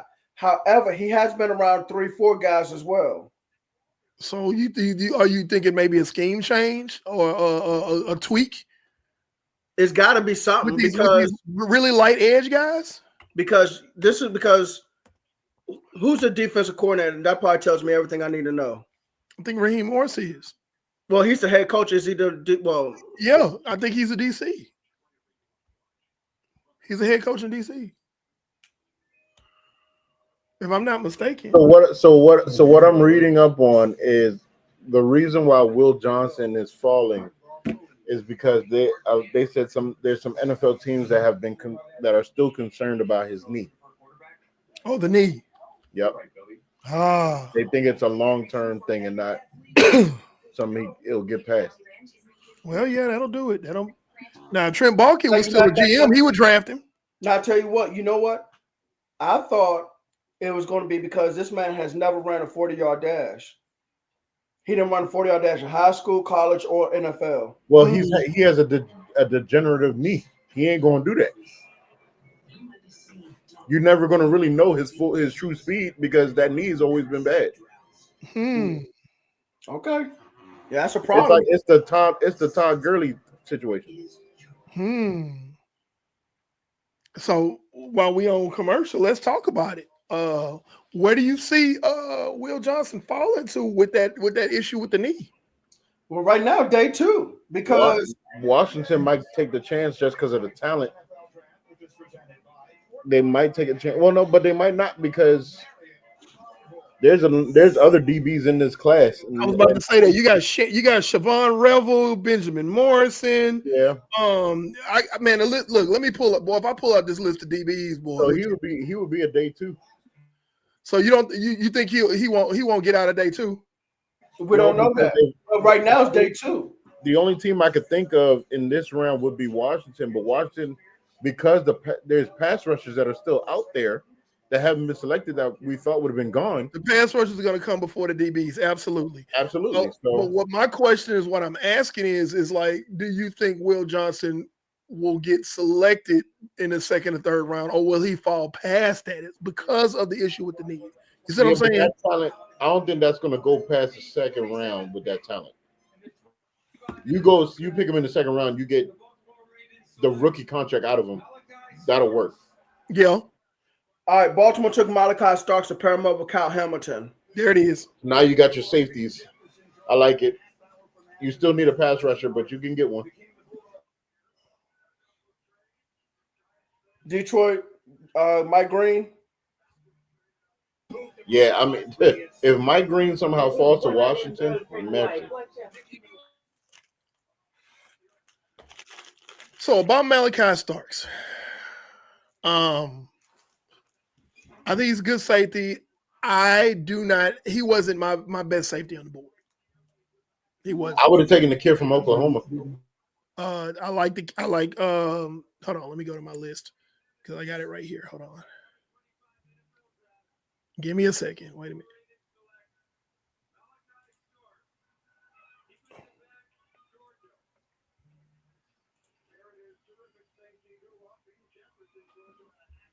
Hold on. Give me a second. I'm gonna get my names up here.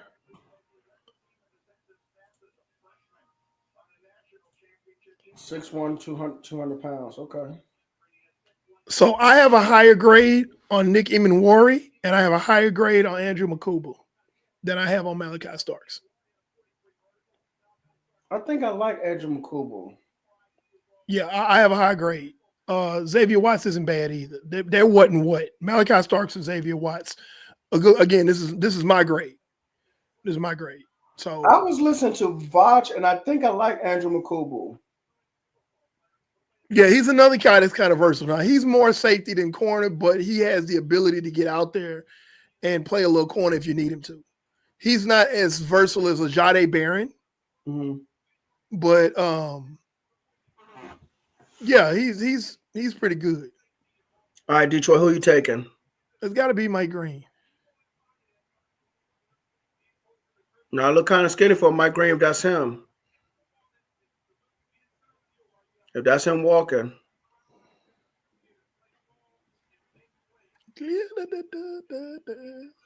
That look more like a DB than a defensive end. That's him walking. Represent. No, okay, never mind. That's Malachi Starks. Never mind. I thought he looked like a DB. I said that boy like a DB. You talking about dude in the Pepto Bismol suit? Yeah. Yeah, it's Malachi. He made it because I said he might be one of the ones that's still sitting there by the end of the first round. He just made it. Just made it. Yeah.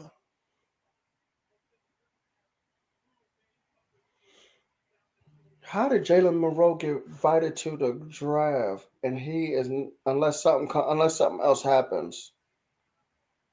No, I don't know why they invited him. Honestly, Jalen Milroe is such a raw prospect that I just don't. It doesn't make sense to take him in the first round. No, I get it. Like the physical aspects are obviously there, but he's extremely raw. Now I tell you what, I want these quarterbacks to go in round 2 tomorrow to push some players down to Dallas. And Eric, you gonna want the same thing for you. I was gonna say, who you telling? You preaching to the choir on that one. Yeah, I need these. Yeah, I want these quarterbacks to stay in the second round. Don't get drafted in the first round, and push guys down. Whoever's not drafted by the end of the night.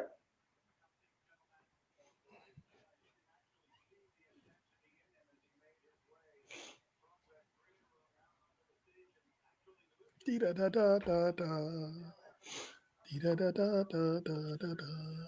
everyone, thank you for staying with us throughout this whole draft night, man. It's 11:15 East Coast time, man. You guys hanging in with us. I know a lot of y'all gotta go to work tomorrow, man. But thanks for hanging out. It ain't a sprint, it's a marathon, baby. Let's go. We definitely appreciate y'all hanging with us. We're at almost 3.5 hours, so we definitely appreciate y'all hanging with us, watching this live, listening to us talk. Definitely appreciate y'all. Make sure you get a friend to like and subscribe to the channel. Because most of the people that's with us right now, they already subscribed. They already subscribed. We're on the home stretch. Hang on. Our regulars are with us right now. Yeah.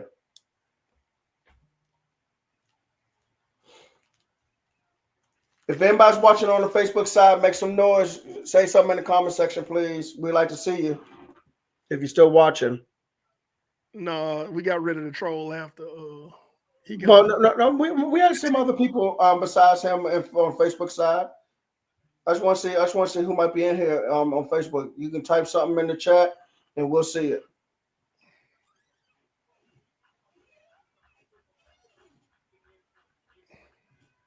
But yeah, at the top of the second round, draft George Sanders, draft Jalen Milroe, draft that Tyler kid. Hey man, I think I gotta push back on the drafting the Jalen Milroe in the second round. Man. Listen. It's not about pushback. It's about I want. Okay, forget the pushback. Oh, you talking? Okay. So you took your analyst hat off and put your fan hat on. Yes. Okay. All right. Fair enough. Okay. That's completely fair. What's up, Carl Stewart? What up, Carl? But because I thought you meant like no. Okay. So no. This is an interesting pick for the Lions. I understand what you're saying. Oh wow. Wow. Tyreek Williams. Wow. Wow. They're going to continue to make sure nobody runs up the middle. So let me see what Washington's going to do with this now. Because you have Mike Green from Marshall. You got Will Johnson on there still. Will Johnson still there. But I don't think they don't have to grab Will Johnson if they're nervous about the knee as well. Hey, do y'all need a right tackle? No. You sure? Yeah. Nick Scorson's still there. We don't. The reason why I say no because our right tackle got hurt, so we just got a filler right now until he comes back healthy. Okay, because I was going to say, why don't you take Josh Simmons at right tackle? Mike, no, we need a pass rusher. We have no kind of pass rush at all. Hey, y'all not listening to me. Nick Scourton is still available. No, you're right. He is too. Oh, for real? Yeah. Yes. That's two. But don't nobody listen to me.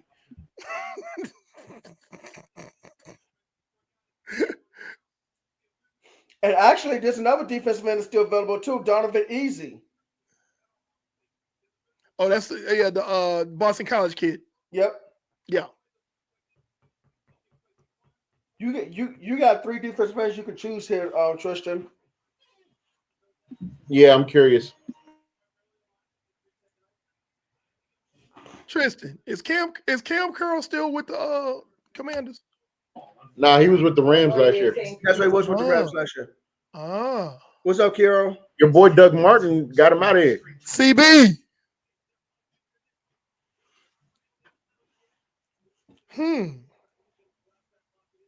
That's interesting. I will just put it like this: Commanders, y'all got a lot of options right here. Hey, they're probably going to take up all this time to try to really feel it out. Yeah, because I take all the time you need because you got a lot of options. Look who just came in. I'm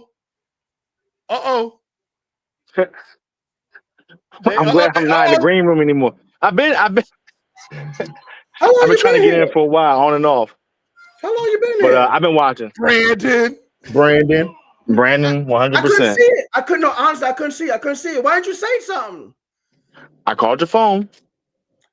Okay. I didn't get nothing. You got last time I got a phone call from you 7:42.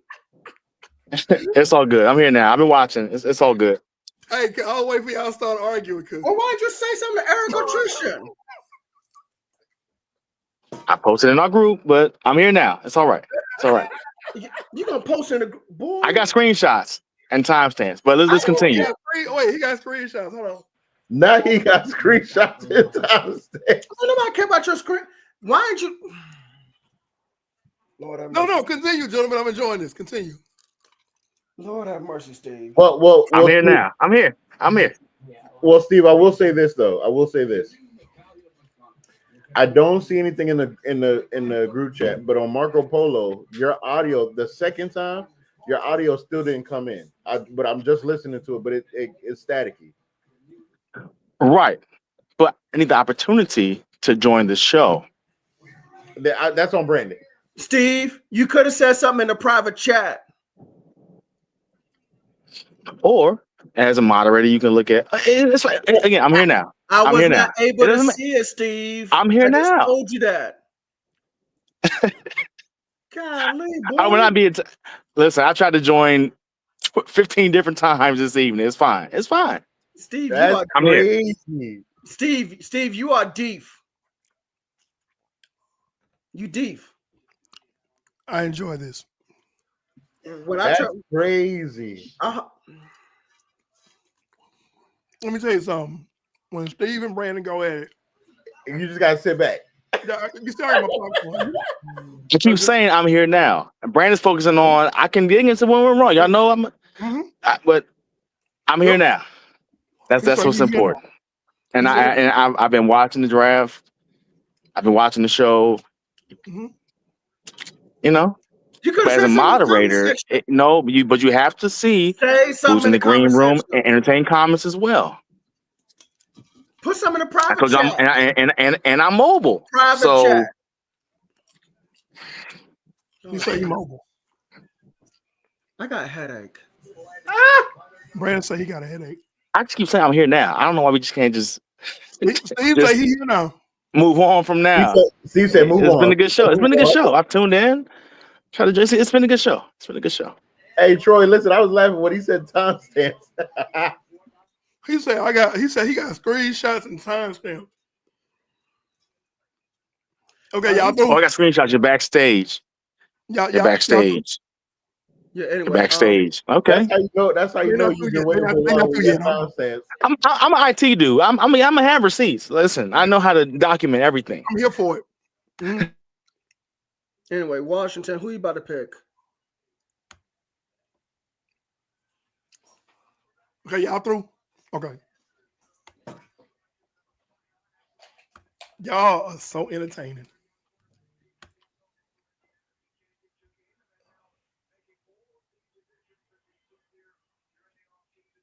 So I've Josh Connors, offensive tackle. Wow. I missed the past two picks. I've been driving for the past few minutes. Is Shador still on the board? Yep.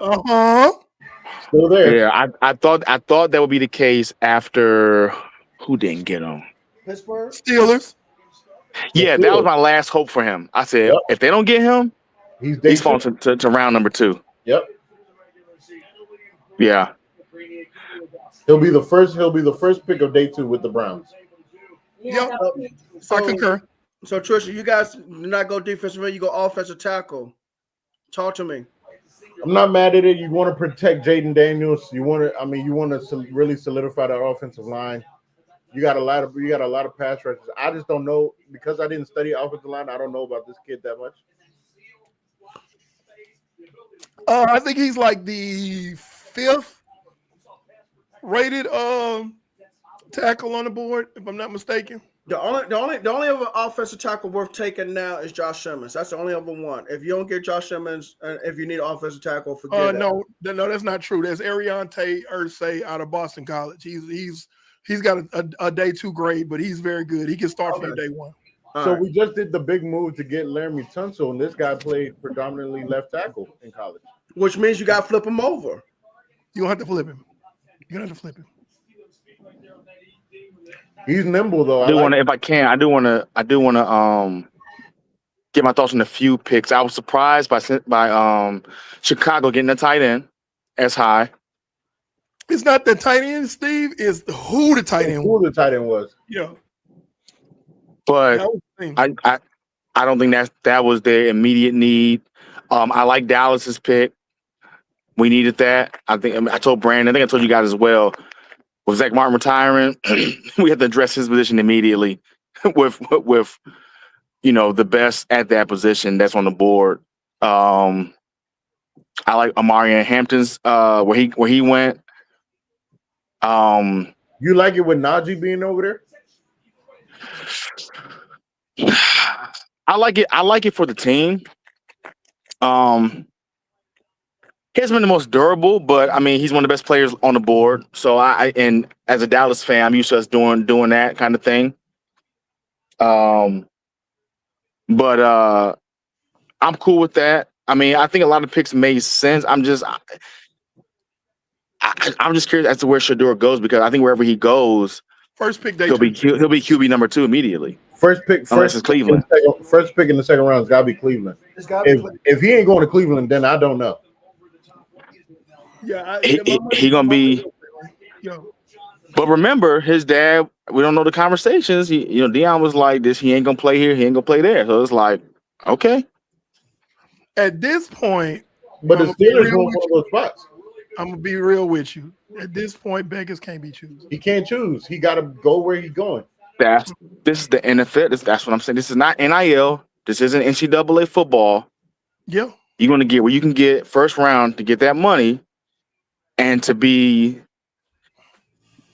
that dude immediately. Now, if the coaches aren't there, if it's not the right system, okay. But second, third round at quarterback, most teams have their guys. You're going to get buried in the depth chart, man, at this point.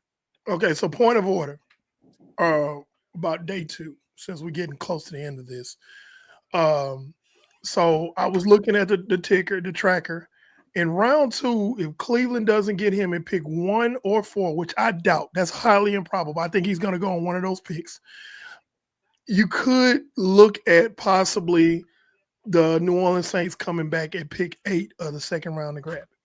That's a long shot, mind you. I'm not saying that could happen, but that would be the next team. Yeah, definitely. That would be the next team. But I really think Cleveland's going to come back around for him, either that first pick or that 4th pick of the second round.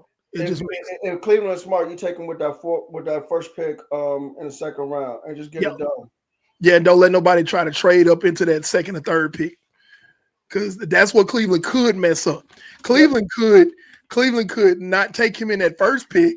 Somebody could trade into that second or third pick, and then fool around there and lose out on him. So I would, like Brandon said, to your point, Brandon, Cleveland should go with him, pick 33, right off the bat.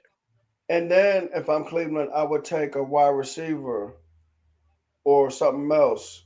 Right there at 4? Yep. Yeah. No, that makes perfect sense. I would take either wide receiver or I would take the tight end from LSU. Because here's the thing. Joe Flacco is there for a good time, but not a long time. Thank you. So I wouldn't have a problem with Shedeur because he ain't gonna sit long. Nope. He's not gonna sit long. Nope. The only place he would sit less time would be New Orleans. He would start day one. Now you use a private chat.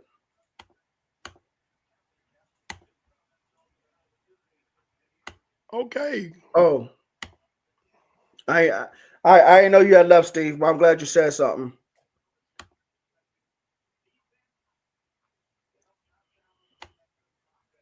Pick is in for Buffalo. So the mock is completely out the window now. Well, I know it is. Look, listen. I stopped worrying about the mock. I was forget the mock. Okay, so you got Nick Scourton that's still available. You got Will. I'm sorry. Yeah, Mike Green that's still available. You got Will Johnson that's still available for Buffalo. So this is again options.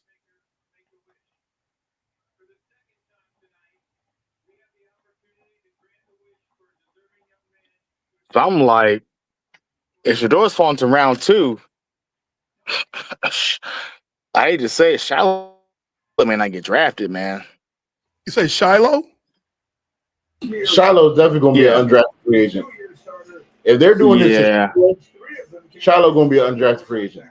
And that was probably already in the works anyways, regardless of, I mean, Shador could have went number 3 overall. I think Shiloh still is going to, I think he'll be undrafted, man.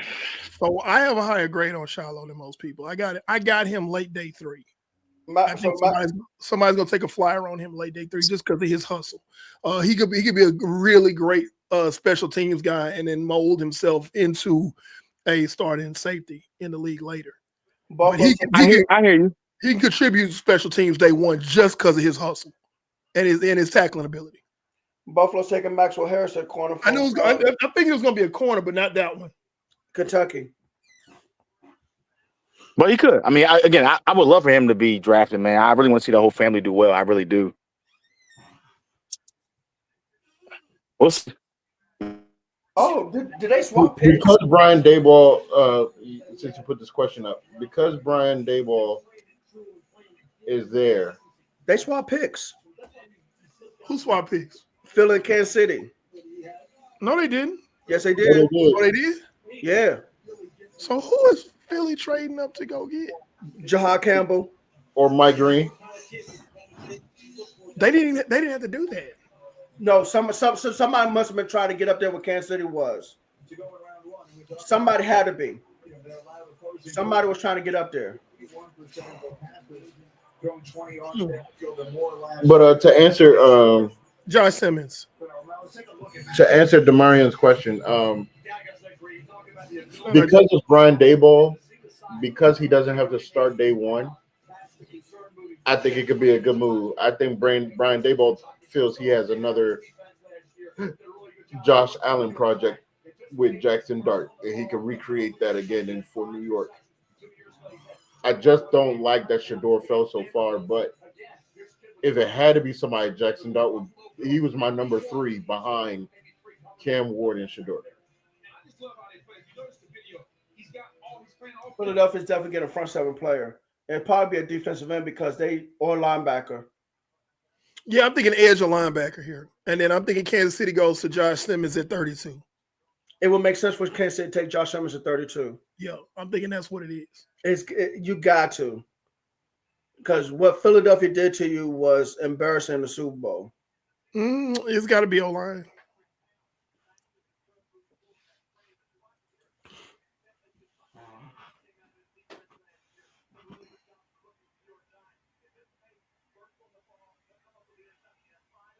Yeah, I had a high grade on Maxwell Harrison. I'm sorry, y'all.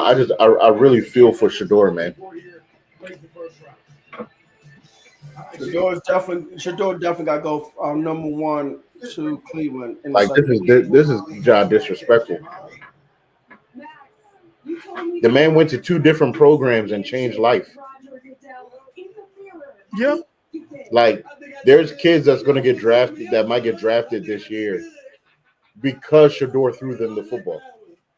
Yeah. Jimmy Horn. Yes. Yeah. Yeah, because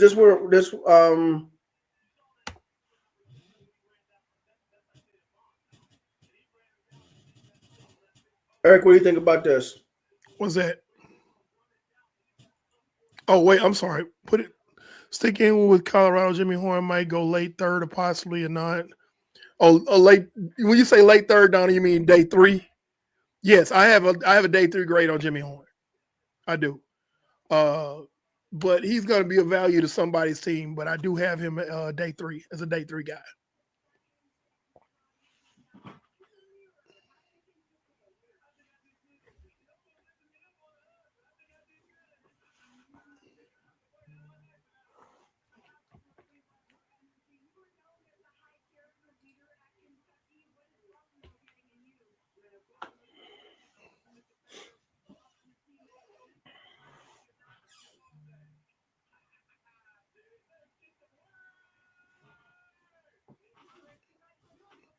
I think he's excited.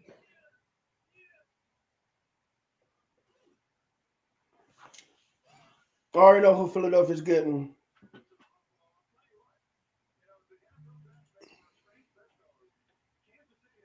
And because of that, it makes me continue to be glad that we took Tyler Booker, man. Because you got to block these guys, man. You got to block these guys. You got beat teams in your division, man. You got to block what Philadelphia has in that front seven. You got to block Jonathan Allen and Newton in Washington. You got to block Dexter Lawrence up in New York.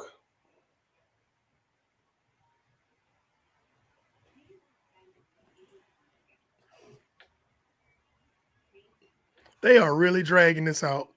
Nah, facts. And Detroit. We got 2 more picks and they dragging it out. No, they are. That's why I'm glad I took off tomorrow. I was like, man, shoot, I'm not coming to work tomorrow. Shoot, for what? Well, yeah. If I would have gone to work tomorrow, I would have been done.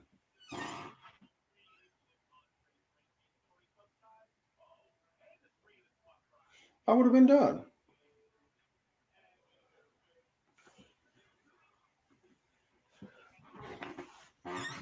Two picks left, and they just, hey man, let's go ahead and doing some more commercials.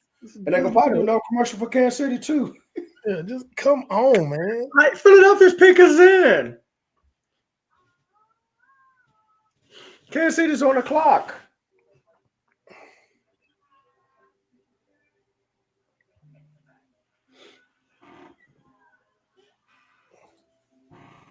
Oh my goodness. So if you're still with us, thank you so much. Again, yes. For running this marathon with us. Live draft party. This is like our longest show that we'll ever have on Just Fan Podcast. Yes. Thank you for those of you who sat through this whole thing with us. We know who our ride or dies are. And again, make sure you share our page, our channel with your friends. If you have not subscribed, make sure you hit the like and subscribe button, and make sure you hit the notification bell. It helps the algorithm, and we really, really, really appreciate you guys. Yeah, we are approaching the 4th hour if we get there in 12 minutes. Yeah, we're going to get them because they dragging this out. They are dragging this out. And it does not have to be. Yeah. Yeah, this is they doing the most right now. This is being extra. This is ludicrous. We are 2 picks from the end of our show, and they are just, hey, well, we're gonna make you sit there. We're gonna give you 50-11 commercials before we give you these last 2 picks and let you go to bed tonight. Mm-hmm. You're killing me, Smalls. So they gave up their 32nd overall pick and 5th overall pick. That's not bad.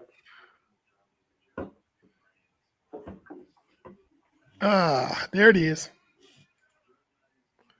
Woo, that's rough.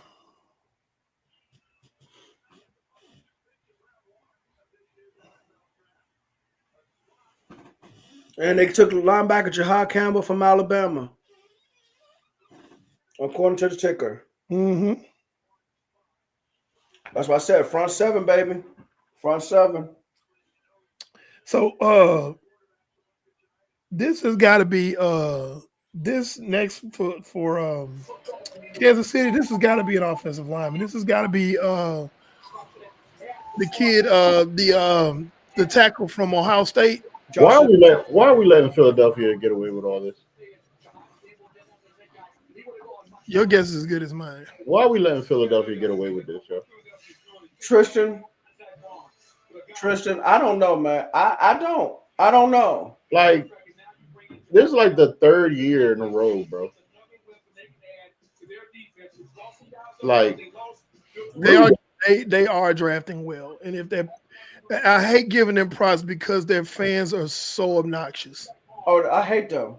They are obnoxious. Their fans are just like, oh my god.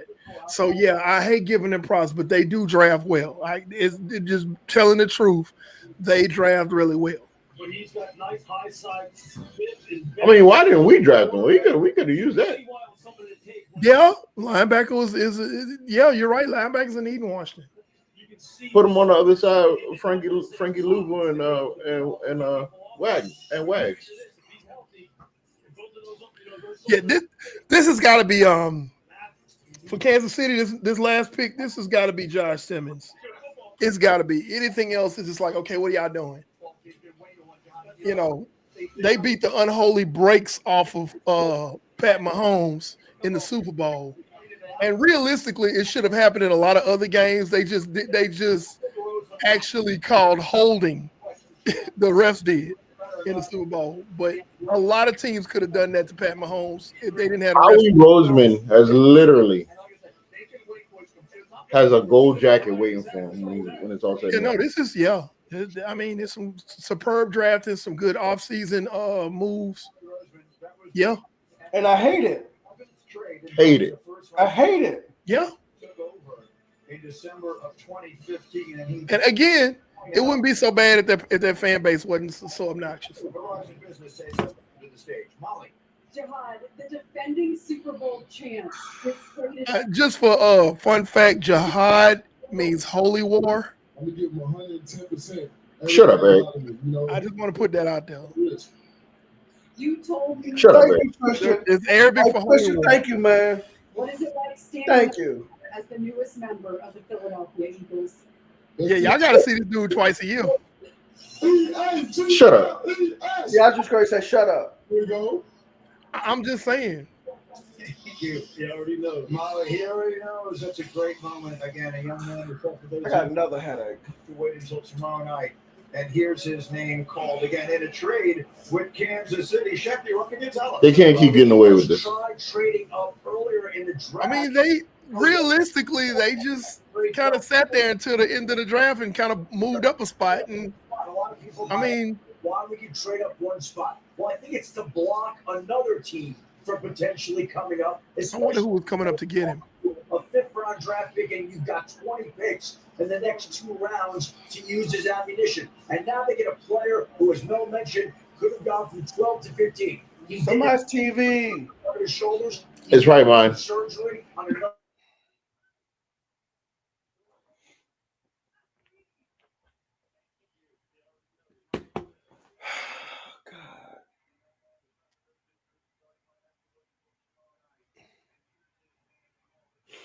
I'm sorry.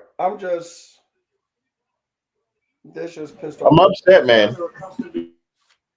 This really pissed off my whole night.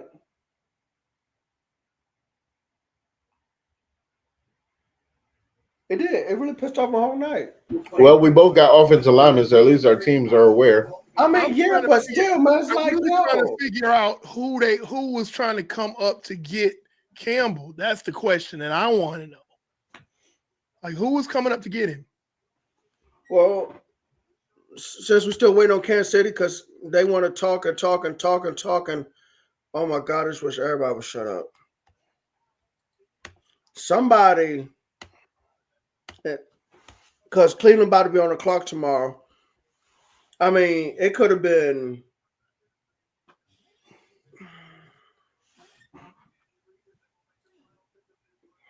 I don't know. That's really got me like who was what was trying to come up where Philly felt like the need that they needed to jump. Tennessee, Raiders, New Well, England. all of Oh, those, maybe New England now. all of those are viable, suspects.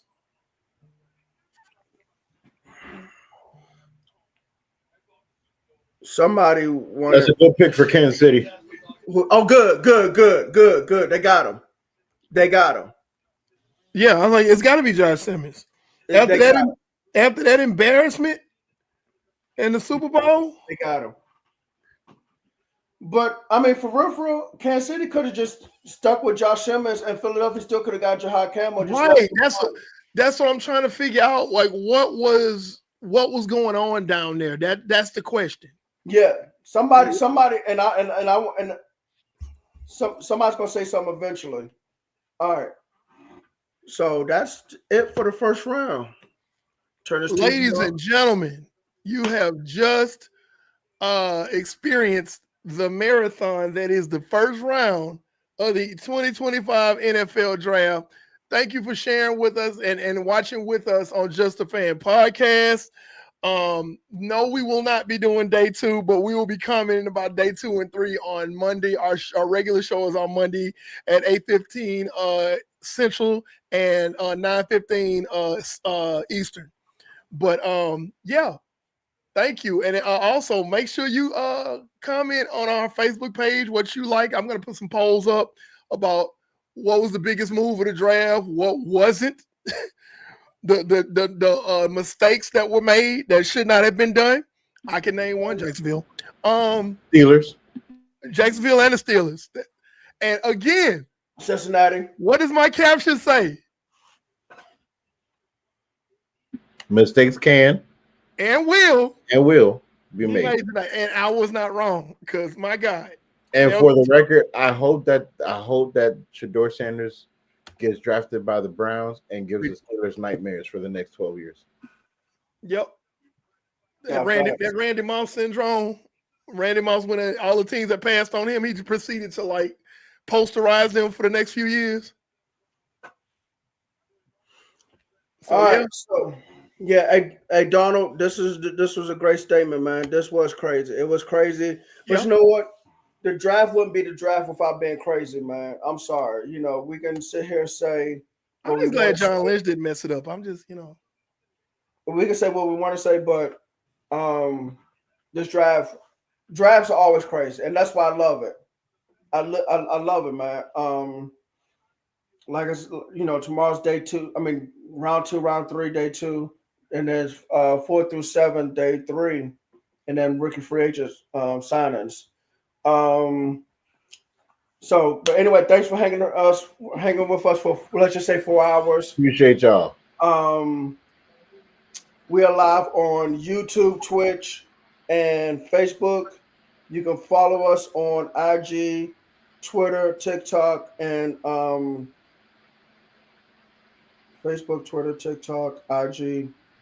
I think I named all 4 of them. Also, we got a 8-part series covering each division for 8 straight weeks. If you're a fan of one of those teams, or any of these teams, just let us know, and we will make sure that you're qualified enough to be on the show, and we will have you on the show. So just hit us up if you're a fan of the Lions, or a fan of the Browns, or a fan of the Steelers, or whatever. All right. That direction. Well, fuck that. Next door. Panel 316. Mistakes can and will be made tonight, and that's exactly what happened. He didn't tell any lies. Trish TV, the franchise player, the quarterback that runs this whole thing.